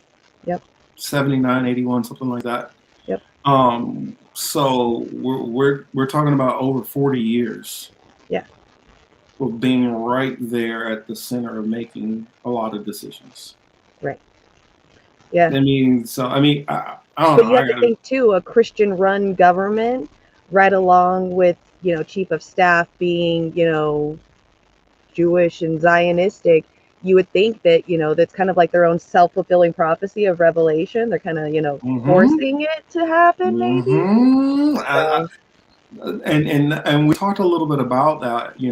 There's a lot of like I was talking to for the audience, talking to Jimmy and we were talking about how you don't necessarily have to believe in the Bible or believe in some of the stuff I believe in or what any of us believe in. You don't have to believe what we believe in.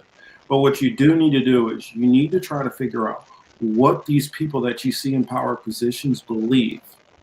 And not just about, are they a communist, are they Marxists, are they capitalists? You got to go deeper than that. What do people actually believe? Because that's what motivates people. If you are a Buddhist, then Buddhism literally dictates your life and how you move through the world. If you're a so-called Christian, supposedly, that should motivate how you move through the world and whatever. So that a lot of times doesn't get much focus, but it overrides whatever political leanings that you might have. And a lot of times, because especially on the left, so many people are atheists, they don't factor in that your leaders are not atheists. Your leaders all believe in something. Mm-hmm. And if you don't understand what they believe in, then you might not understand why they're doing certain things. Mm-hmm. I mean, when Biden talks about being a Zionist, you got to understand what Zionism believes in and what they're pushing for. He's not just saying, well, I support Israel. That's not what, when he's saying he's a Zionist, he's saying he supports the Zionist project in Israel. He literally, even though he says two-state solution, he doesn't believe in that. He believes in that they should have autonomy to that land, and Palestinians should either be forced out or let the Jewish community decide what they feel they should do to them. That's what these people are saying without saying it when they support Zionism. Mm-hmm. Because Zionism is not only a political philosophy, it is a religious philosophy. And if you start digging into the Talmud and things like that, you'll understand what people who are Zionists really believe in. But you know, that's something for Hebrew apologetics. I'll say that for another day. Mm-hmm. But I wanted to oh, that's right. I forgot all about, somebody mentioned in the chat earlier about the Paul Pelosi thing, which I do want to talk about that and bring that up. But actually, you know what? I might get that now. And I want to hear both of your thoughts on it. Oh. Have you seen the video yet? Yeah, I feel bad. I kind of like took back all the mean things I said about him having a gay boyfriend at the house and stuff, because he really got his ass kicked pretty bad. I kind of feel bad for him. I don't think anyone deserves to get your head pounded in like that, where you're, you know, it sounds like you're snoring because you're not breathing well, like, and there's like just blood all over around your head on the ground. I felt bad. I felt really bad. See, Chris, did you see it yet? Chris, did you see the You're muted. Sorry, guys. The hammerhead looked legit. You know, you know, they had the police in there. He was basically laying there, so you know, then he licked him with it, but it was just a very awkward looking scene. Well, they made it seem like the two guys were in their boxers. Like, I could see Pelosi was in his boxers, but that other guy was just in some regular shorts that just kind of fell down in the middle of the fight because of his size. So it didn't seem like he was, they were having a, you know, a sleepover slumber party at his house. That guy looked like he legit was in the house for something nefarious. I'm the one person here where I feel like maybe I'm a little conspiracy theorist. Let's do it. Let's hear it. My conspiracy theory is that and I'm gonna say this. I'm gonna put this disclaimer out here. I have no evidence to back up anything I'm saying or anything I'm about to say. I have nothing to back up what I'm saying. I just, for some reason, kind of believe it. I wonder if this is not fake and staged. When I noticed the attack, it seemed like Paul Pelosi's off camera. We see the swing violently. We see him go down on the ground. We do see blood and stuff around, but there's no camera. Well, I haven't saw yet of the actual wound. And very easily, if this was staged, he could have the blood packet, whatever thing. When he went to the side of the camera, Paul's smashing it on his head as he goes down. The hammer swings right in front of the face where the camera can see where Paul is kind of in that vicinity, but we don't see an actual hammer actually hitting the skull. And so that's why I'm like, I don't know. I mean, maybe just because of how corrupt I believe the system is. I don't know. I'm not saying that's what happened, but I'm saying I wonder. And I'll show you guys I'll show everybody the video so you guys can see it from my perspective why I say that. Okay. So let me put it on the screen. All right, so let's go. Where body camera video of the attack on Paul Pelosi was just released by a Superior Court judge. We'll share part of the footage from the morning of October 28th last year. Here we see Paul Pelosi standing in the doorway of his... And I want to stop that right there. Which one opened the door? Did Paul open the door and sling it back open? Did he reach and open it? Did somebody standing behind the door open the door all the way like that? Right. The door didn't slam against the wall like if somebody slung it all the way open. That's it just true. Kind of nicely went all the way back, and I just thought that was weird. Let's continue. Pacific Heights home as police arrive. He's there on the right. The man identified as the attacker. So now they're shine the flashlight. We're able to get a clear visual. This is Paul Pelosi. This is a guy. He has the hammer. So now we got a full visual of everything. So it's like this is being. I'm just saying, if you're a conspiracy theorist, how I'm viewing it. David DePape, he and Pelosi are holding onto a hammer. An officer asks what's going on, but then DePape suddenly turns. Let's go back again. In fact, I'm going to slow it down. I'm going to slow it down. Could anybody actually see the hammer hitting him? That should have been some splat. I mean, I almost got hit with a hammer once in my life. What's going on, but then See? DePape It's off camera. We can't see it. I'm gonna back it up. In fact, I'm gonna back it. I'm gonna slow it down even more. No, not CC. We'll slow it down even more. Let's slow it all the way down to slow as possible. We can mute it so it doesn't sound all crazy. But let's see what we're seeing. He's wrestling with the hammer. Oh yeah, Hamza, there'll be blood all over the place. Okay. It should have been. I know what it looks like when. Blood is all over the place. Why is he still holding his beer and not trying? Let's go back again. If you were trying to wrestle a hammer out of somebody's hand who you believe is going to hit you, why are you still holding a beverage? That's just kind of weird self-defense. I don't know. That's just weird. I mean, literally, somebody else can hold your beer. So, no attempt to drop it. Okay, let me pull away from the view, swing in the direction of where it appears he could possibly be. They rush in. It's shaking all around. Got a couple of hits there right when they were coming in too. But is he actually hitting him? Right. Or not? Could he even have the hammer to the side and not hitting him with the ball peen or the hooks? The other thing that's weird is we just witnessed, this is when you do have to question, right? See, I try not to do this, but then. And that's what I'm saying. Here at any point, do you see any blood splatter anywhere? That part. So, I didn't even think about this. I don't know. That's what I said. I don't have any evidence to see. And here, at this point over here, if the attack came from right around this area, there should be some blood even in this area too. I would think, because it would be instantaneously. Blood would be flying. No blood on the walls. No blood on the ground. Yeah. I don't. That's what I said. But they're not showing around his head area either. So They there will could in be a couple of seconds. Yeah, you do see the blood around his head on the ground, like that All it right. starts to pour out from. Okay.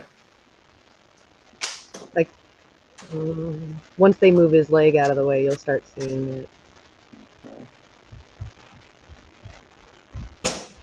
Yo, you guys are funny. I'm not sure what to do, though. I'm trying to be funny. Marcus, I'll be right back. Okay.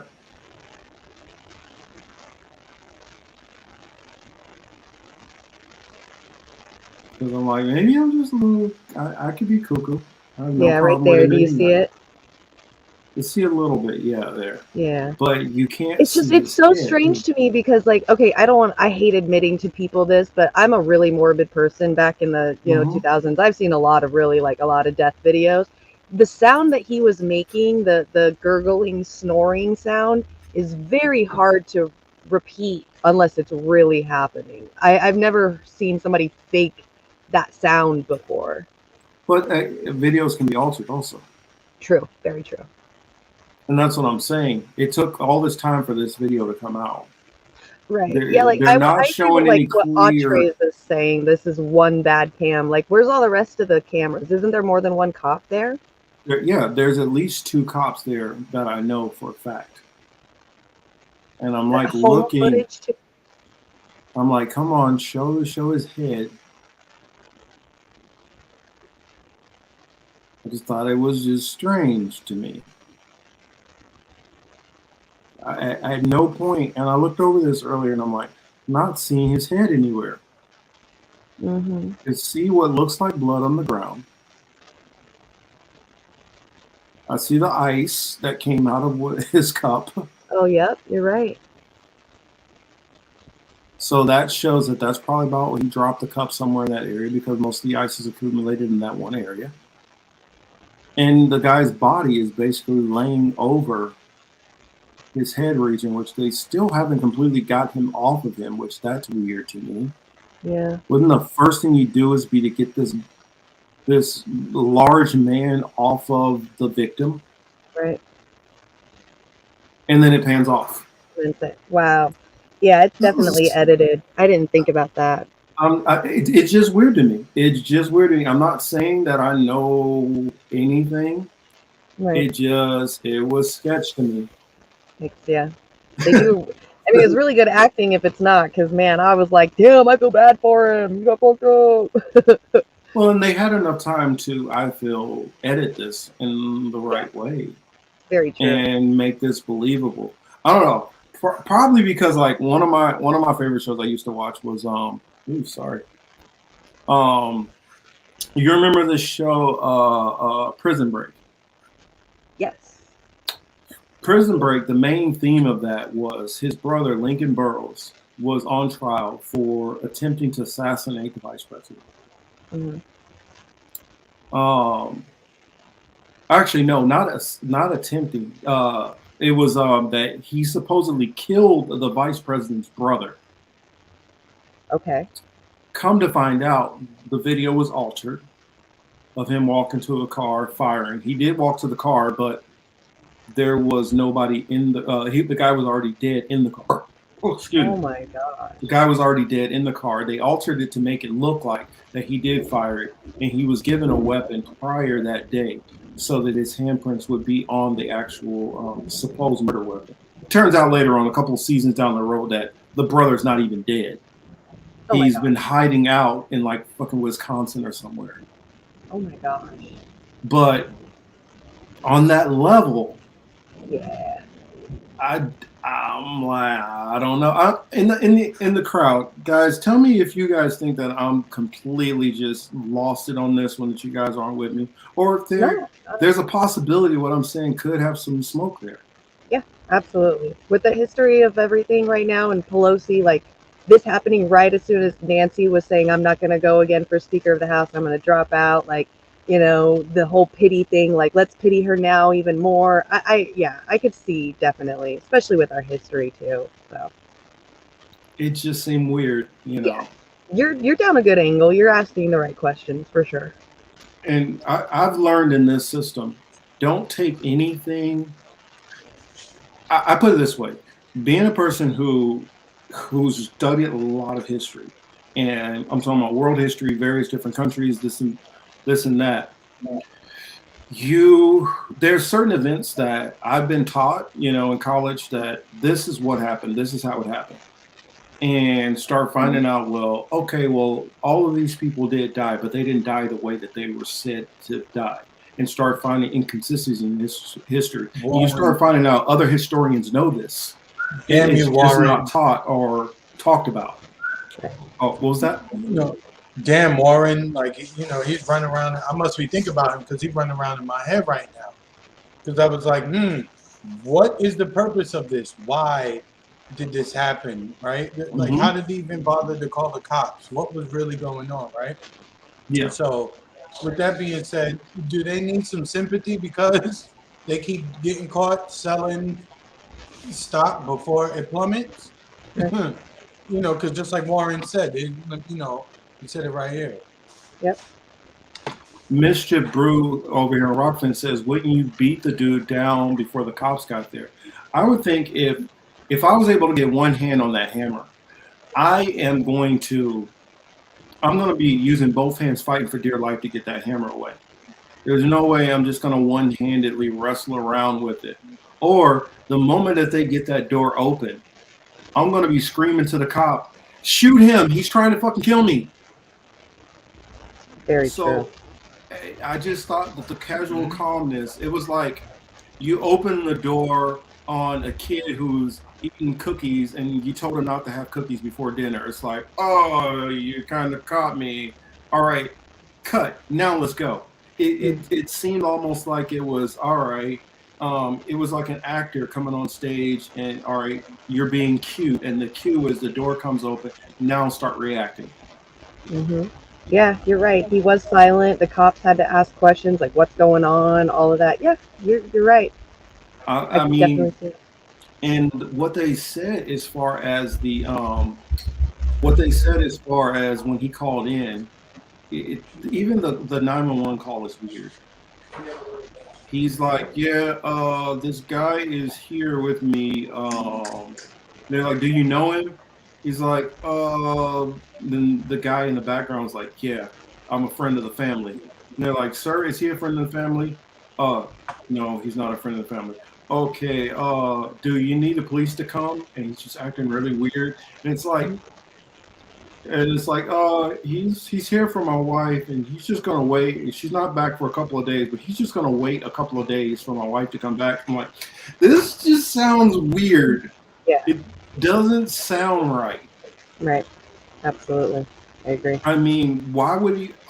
If I was holding somebody hostage, not that I would ever be holding anybody hostage, the last thing I would do is let them have a long-winded conversation with the cops on the phone. It'd be like, you tell them everything is fine and get off the phone.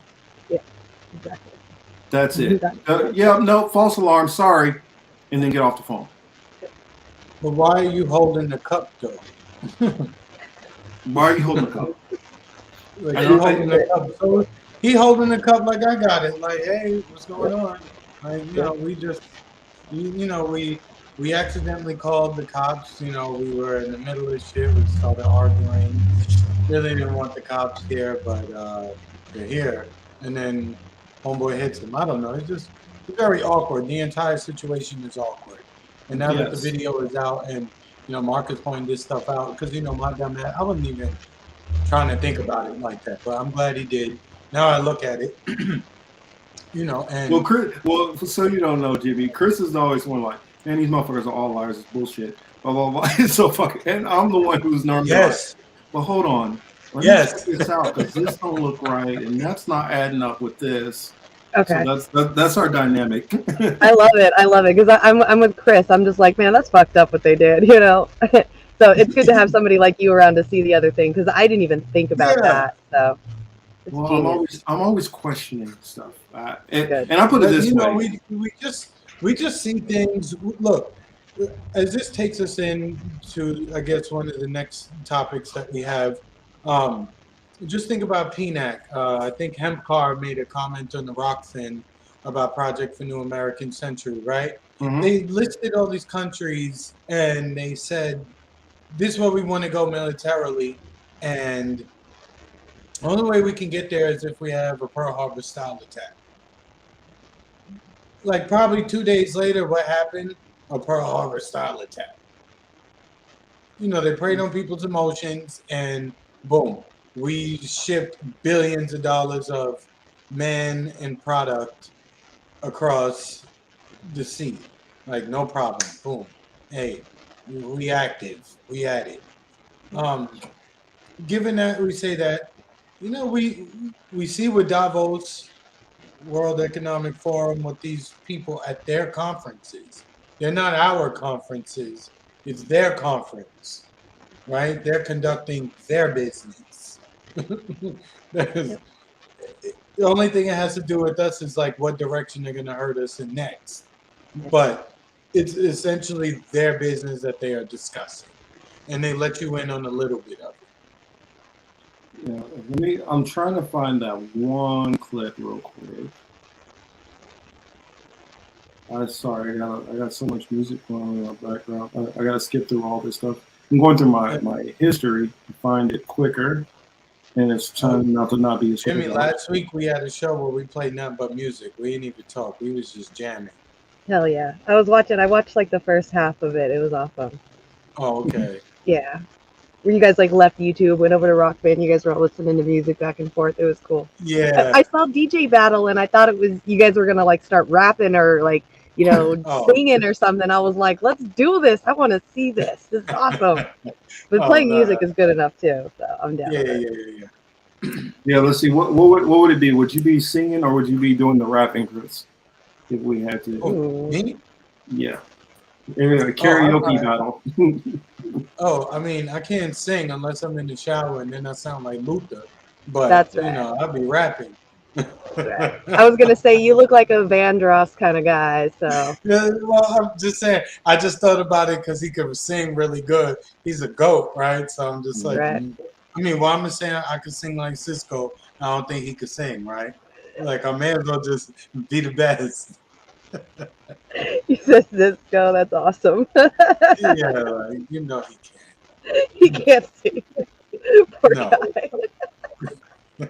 Let's see. Where is it? No. Oh. 2 days. Well, was it? How many days ago did I watch it? Oh, there we go. Okay. Oh, Streets. We was jamming Streets. Yeah, I mean, we were doing a little something. So I got to put this on the screen. Let me back it up to. Dang it! When I do that, I had it on the screen, then I drop it off. Yo, Warren, have fun, man. Thanks for coming through. As usual, we appreciate it. Yeah, I'll see you soon. Yeah, we just got this last story to go into. So let me back it up. And this is why I was saying that this is kind of interesting. This is the new chief scientist for the World Health Organization, Jeremy Farrar. So I do recommend going to go check out this whole, episode. It's from Kim Iverson. It's called Whitney Webb Exposes Scary Truths About World Health Organization's New Chief Scientist. And the reason why I asked Jimmy to look up Yuval Noah Harari, for those who are not familiar, is because a lot of the stuff which he talks about is coming from stuff that. Oh, that's Homeboy? No, that's Jeremy Farrar, the new chief scientist. But I'll pull up a little short clip of some of actually. It might even be better if I bring up some of what he was saying first, because it's really creepy listening to some of the stuff that he was talking about. Let me drop him down real quick and then bring it up. And he talks about it as if I'm just randomly talking about some stuff that could potentially possibly happen, and it's weird. I mean, unless you are an actual prophet, how are you? I don't know. I'm just saying that it's weird how he makes it like, well, these are things that we could possibly face. Yeah, he's eerily right on cue with a lot of things, which everyone's. Let's see. Bubbles. Like the whole new creating new species of human with gene therapy now. Like that shit was crazy. Yes. Look, I always say it on this show. When you have everything and you don't want for anything, the only desire left, logically, is to want to play God. That's what these people do. Us, we dream about not having bills, being financially like ahead of the game, maybe a couple vacations, maybe drive a nice car here or there, you know, whatever it might be, right? Whatever floats your boat. These people have done. They were born with that shit. Yep. Okay. So there's I love how they've broken this stuff up now. You can see the different categories. And so what we're gonna do is the first category, it goes into the three existential the name of this video, and I was going to show this one, believe it or not, a couple of years ago, but we just had too much stuff going on in the show, and I couldn't bring this up. So this one I was going to bring up. I ran across it maybe like 9 months ago, not sure, maybe even a year ago, and I was like, this is kind of trippy. This guy right here, his name is Yuval Noah Harari. He's an Israeli historian and philosopher. So let's play a little bit of this. Okay. All right. Here we go. Oh, sorry. Sorry. Let me fix the audio. You got to do it like him. Let me fix the audio. And I'll put him at 1.25 speed because I don't know. Let's see how fast he's talking. Our nuclear war, ecological collapse. Okay, nope, can't do that. He speaks a little too fast for that. A lot of times, believe it or not, when I'm listening to stuff and doing research for the show, I do listen to a lot of it at a 1.25 or 1.5 speed. So I can get through some of this longer stuff. And technological disruption. We should focus on them. Now, nuclear war and ecological collapse are already familiar threats. So let me spend some time explaining the less familiar threat posed by technological disruption. In Davos, we hear so much about the enormous promises of technology. And these promises are certainly real. But technology might also disrupt human society and the very meaning of human life in numerous ways, ranging from the creation of a global useless class to the rise of data colonialism and of digital dictatorships. First, we might face upheavals on the social and economic level.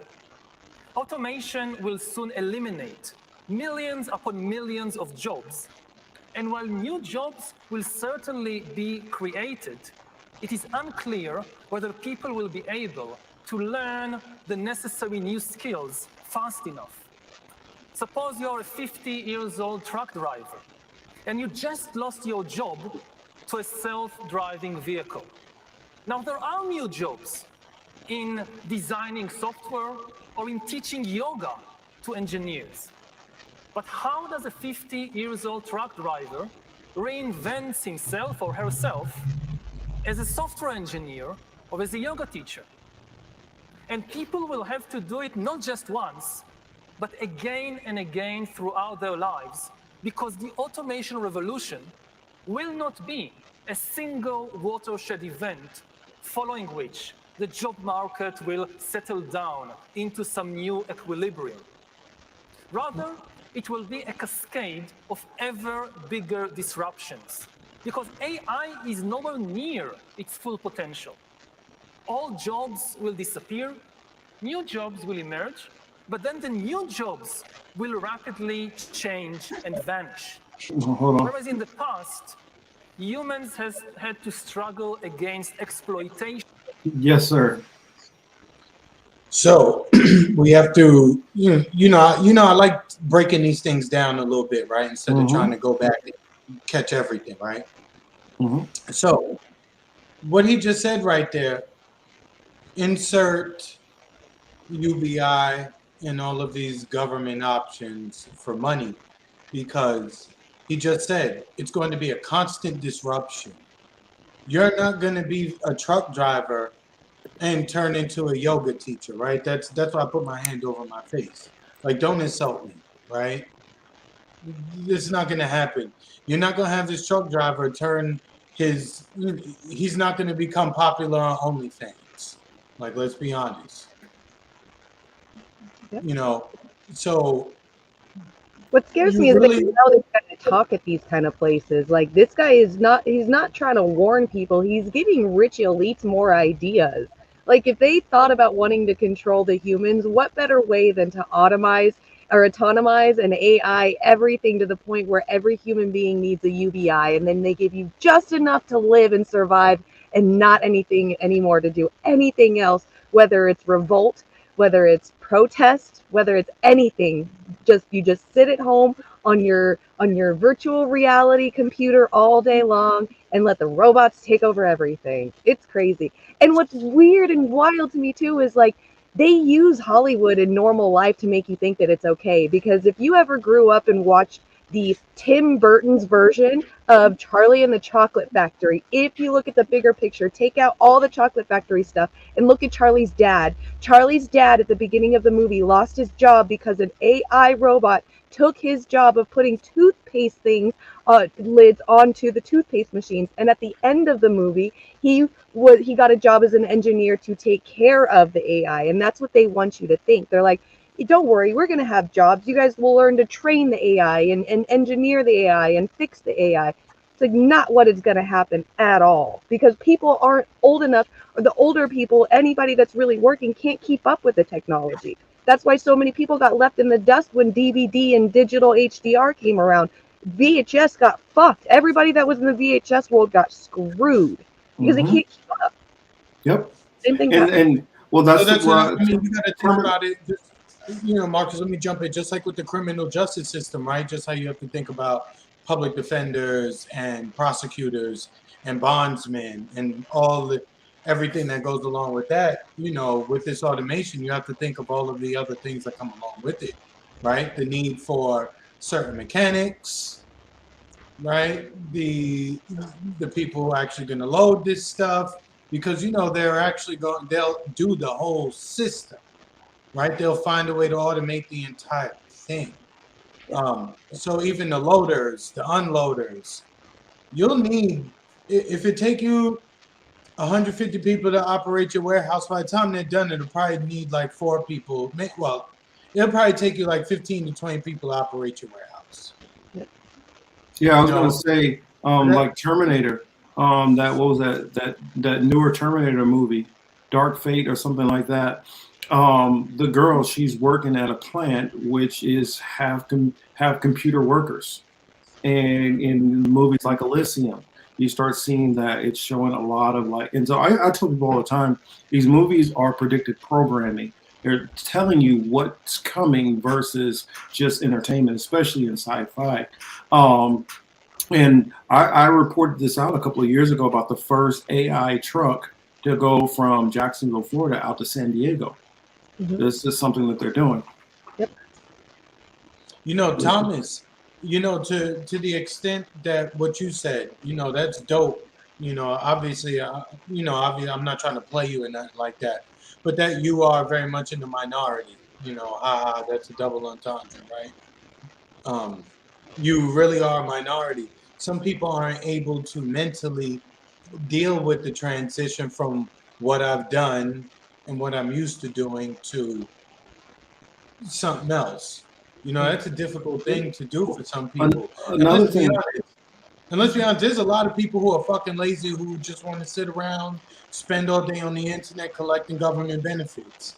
Well, I would say when you're younger, it is easier to change fields and things like that. But as you start getting older, I mean, we're all in our 40s. I mean, we still could probably change couple of fields here and there. But when you start getting into those late 50s and 60s, you have spent your whole career learning only one field and specializing in one thing. That makes it a whole lot harder to switch as you start hitting these older populations. And then not to factor in, that's why I say Andrew Yang was pushing the whole UBI stuff. This is not an accident. This is all coordinated. He knows what's going on, and he's trying to get ahead of it because he's seeing it from Silicon Valley. Mm-hmm. Yep. But let's hop back into it. Let's put that back. Oh, what did I do? There it is.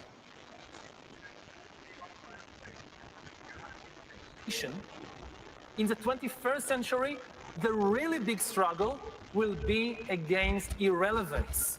And it's much worse to be irrelevant than to be exploited. Those who fail in the struggle against irrelevance would constitute a new useless class.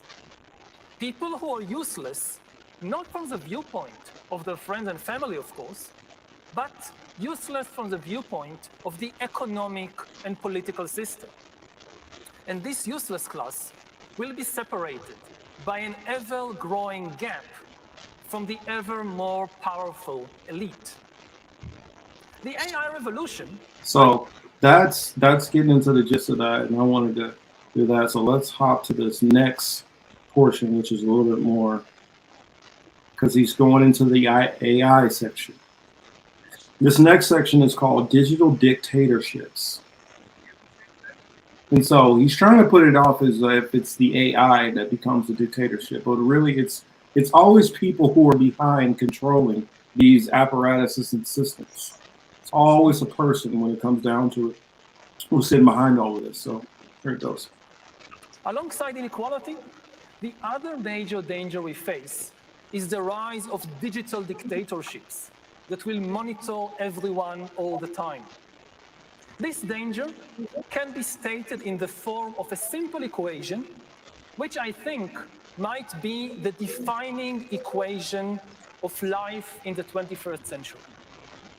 B times C times D equals R, which means biological knowledge multiplied by computing power multiplied by data equals the ability to hack.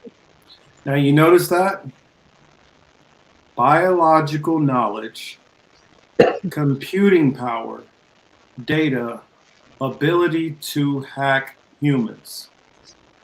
Now, we just talked about last show about all the automation in the fast food sector and how that's going to start spilling over into other fields.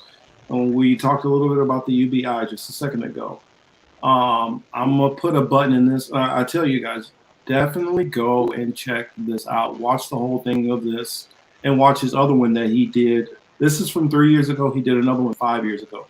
You guys need to check this guy out. You need to know what this guy is talking about, because I don't think that he's necessarily putting ideas in their head.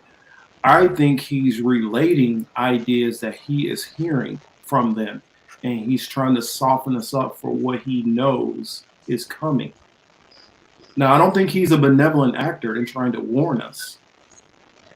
I just think he's telling us so we know. And also, I think he's telling so that the other people who are in the know, who have control over these things, that they can make adjustments. It's not to help any of us down on our level. But this one right here, skipping back over to Kim Iverson and her talking about this with Whitney Webb. And I mean, I'm going to let this play. Actually, let me hold off. Jimmy, Chris, do you all have any comments first before we hop into this one? No, I'm ready to go. Let's do it. All right, Chris, got anything? Nope. No, I'm good. You know, All we keeping Jimmy up a little late. You know what I'm saying? She's been with us for 2 hours, so whenever you say you got to go. Well, yeah, no, she got it. You're good. I've got like about 5 more minutes, and then I got to go hop on to Warren's show for 2 more hours. So. Yeah, she's going to go hop on the Warren. So I'm gonna play some of this. Whitney Webb kind of goes in detail. You should crash Warren's show, like Right.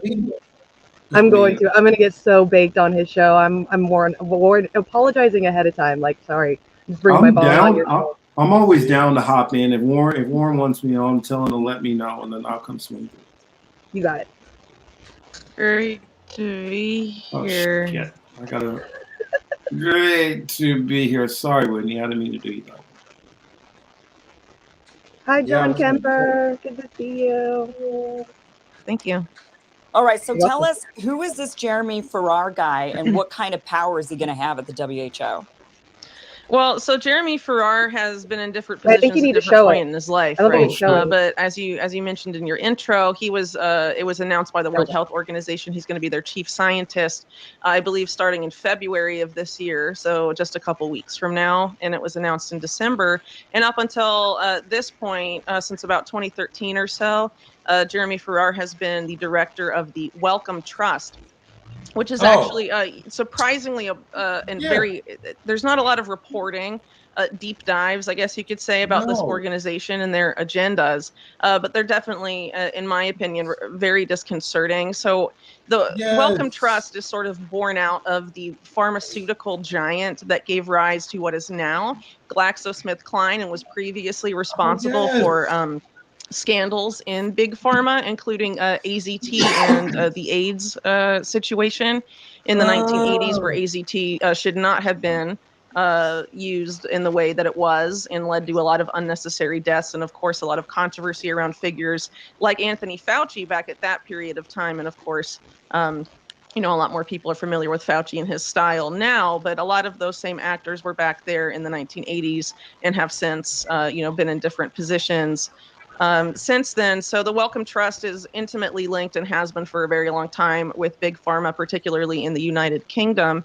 And it's it's the biggest funder of medical research in the UK and one of the biggest ones in the world. I would say, you know, they're up there with the Bill and Melinda Gates Foundation in terms of their influence, but the Wellcome Trust isn't nearly as notorious as, you know, Bill Gates is in terms of his influence over public health policy. But and I think people have sort of ignored the Wellcome Trust to our detriment, especially when we're looking at how if these new this what is essentially a power grab by the World Health Organization, if that gets put into force, then Jeremy Farrar will have essentially total authority to impose upon member states of the World Health Organization what medical responses they would have to implement in the event of another a pandemic or you know, something of international concern declared by the WHO, which they could do essentially unilaterally if this gets pushed through. And what is particularly concerning to me about Jeremy Farrar is what he views as innovation. So we recently heard at the World Economic Forum, which Farrar collaborates with closely. You had Tony Blair saying there's going to be a whole new generation of vaccines and injectables, and talked about the ongoing need for vaccine passports. Well, Jeremy Farrar has very much been at the forefront of pushing the envelope of what vaccines should be, especially when it comes to things that were previously considered gene therapies. And you see a lot of his, I guess you could say, opinions about what constitutes scientific or medical innovation by looking at an organization called Wellcome Leap, which was his response to the COVID-19 situation, was to have the Wellcome Trust create an sort of an offshoot called Wellcome Leap, which was described as basically being a global health equivalent of DARPA, the Pentagon's research arm for global health policy. And he actually put in charge of that organization Regina Dugan, a former DARPA director who previously went on to make DARPA equivalents for Facebook and Google that were almost entirely focused on transhumanist endeavors. And Wellcome Leap is really no different. And so essentially what we're seeing here, I would argue, with Farrar is a recipe for disaster when it comes to imposing experimental medical technology on the population during public health crises. This is a guy who was very much invested in this stuff. And if you look at his history, it's also very much intimately linked to power grabs by the World Health Organization in the past. So, for example, his role with avian flu, the bird flu scare of 2004, 2005, which was parroted by the George W. Bush administration. That essentially brought into existence the international health regulations of the WHO in 2005, and is the exact same vehicle through which they're attempting to execute this power grab by amending those regulations. And he was, in terms of the types of pandemic response policies he supports, it's lockdowns, masks, essentially all of that stuff. And he was really the architect of a lot of that, specifically for the World Health Organization during COVID-19, and has consistently supported policies that really ultimately have little to do with public health. We actually Sorry have a if that was clip of kind of a him. long No, it's great. We answer. have a clip of him at the World Oh, yeah. Economic Forum in Davos just recently, kind of giving his vision of how we would handle future respiratory viruses, known and unknown. Here's that clip. COVID is not the only pandemic going on. TB is a pandemic. And I've argued very strongly against us setting up new vertical systems to deal with future pandemics. I would much rather we built the surveillance systems into horizontal ways of working, so that if you went in with your cough, whether it would be tuberculosis or whether it be COVID or whether it be influenza or any of the other respiratory infections, that could be picked up in a horizontal system that's integrated into health systems in a strong way, and then that will be dealt with in the appropriate way. COVID is not the only pandemic going on. So what do you think? I mean, this guy, talking about these, you come in with a cough and then they could just deal with you. There's like this surveillance. All right, so that's just like the first 6 minutes of this interview. I know it's a lot of information in there. Yeah, Marcus, we may as well let Jimmy get off where she got to get off. I want to finish with this one last little clip. It's a quick minute short. For those who remember when I did this, and that's what I was saying, this all ties right back around to Jeff Zients, which is going into the Biden administration right now. So keep him in mind. And then also keep this clip in mind from Biden during the John Roberts confirmation hearings. Can a microscopic tag be implanted in a person's body to track his every movement? There's actual discussion about that. You will rule on that. Mark my words before your tenure is implanted in a person's body to track. So, whoa, Jimmy, what is your thoughts on that? Did he say that we're definitely going to be doing that? We're going to be doing that. He said that in 2005. Wow. You said you're going to be dealing with that to John Robert. That's so crazy. It's so hard for me to think that there's something that's that small that you can put inside of somebody's body, that could literally is like a working computer. So it's hard to like humanly fathom something like that. But if they're saying that back in 2005, before it was even conceived other than in dark corners of the internet, then that's wild to me. Then I could see it. Absolutely. Yeah. So, and this goes into the whole that Elon hacking Musk thing too. The Elon Like that Musk what and the guy was brain saying. chips and what he was, and what he was talking about the hacking and stuff, and him talking about surveillance and ways of being able to check. Because one of the things that they talked about with this But you whole want a code new stuff type of grid, that's all. well, they talked about what is it called? Biohacking, I believe. This is, I can't remember what the term was for the medical form. And basically, you're able to have a chip implanted in you.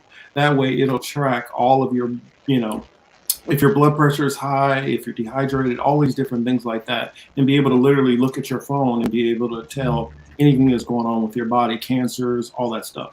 And that's one of the things that they're talking about. And so that all ties in with the whole Elon Musk stuff, this World Health Organization talking about more of a, the microchips and cameras and surveillance and all of this stuff is all culminating into the same stuff, which you can tell has been an agenda for obviously decades. Right. Yep. Oh yeah, that's what I wanted. I wanted to put that together, and we were able to get to it also. I mean, what do you think of all that stuff, and how was it your first time here on the Political Matrix? Oh my gosh, I love it. I love that you guys keep asking questions. I love your guys' intelligence. I feel like I'm at home here with you guys. It's very, very rare for me to find YouTube channels that I feel like I need to keep up with when it comes to learning stuff. I feel like everybody that's either already has a good following on YouTube or is gaining following right now I feel like I've passed them when it comes to the intelligence that I know or the things that I can understand and stuff. So it's really hard, but with you guys, I've completely, you guys, man, you keep me thinking, you keep saying new things that I've never even heard of. So I'm actually just honored to even be in the same presence as you guys, because man, you guys inspire me every week to like learn something new and keep going with it. Like when you were saying, look up that one, do you know what that one guy is? I was like, yes, homework. I was like, I don't know, but I can. And I love that about that. So you guys are awesome. I absolutely adore you all. Me and Chris, we do that back and forth. He sends me stuff to check Jimmy, out. thank you. I appreciate it. That was kind of you. You didn't have Yes, to. and before you go, let everybody know where you're about to run off to, and let everybody know where they can find you also. And anything that you got going on, please plug them for the audience. Make sure you guys go over to our channel, subscribe. Make sure you guys subscribe at Extra Bulla also, but sorry, on YouTube. Yeah, Extra Bulla, go head over there at some point, give him a subscribe. That's where I'm heading over to right now. We're going to be doing the secret show. I do a show, like I said earlier, Monday through Friday called What? I'm actually going to start streaming because we got the strike for the month. I'm going to just start working on my Twitch channel now. So is it Jimmy Saves World? It might be Jimmy Saves World. Look me up on Twitter. It is Jimmy Saves World, and you could probably find my Twitch channel. I share it all the time on there. So that's pretty much where I'm going to be sticking to from now on, is probably just Twitch and maybe a little bit of Rockfin. So we'll see. But that's it. That's all I do. Thank you. Well, we're definitely, glad to have you here. It was definitely a lot of fun, and we will definitely have you back, So Yeah. we'll coordinate it. We'll see if we can borrow you sometimes from Warren. We don't want to steal you too much, and we don't want to rain on this parade. So you guys, we're about to wrap up. Rush over there. Go check them out. Extra Bulla. Go check them out. But this has been the Political Matrix with Jimi Sunderland. Much appreciated for having her here, and you guys all have a good one. Make sure you guys are doing your research and check out those videos that we brought up in the show. Guys, have a good night.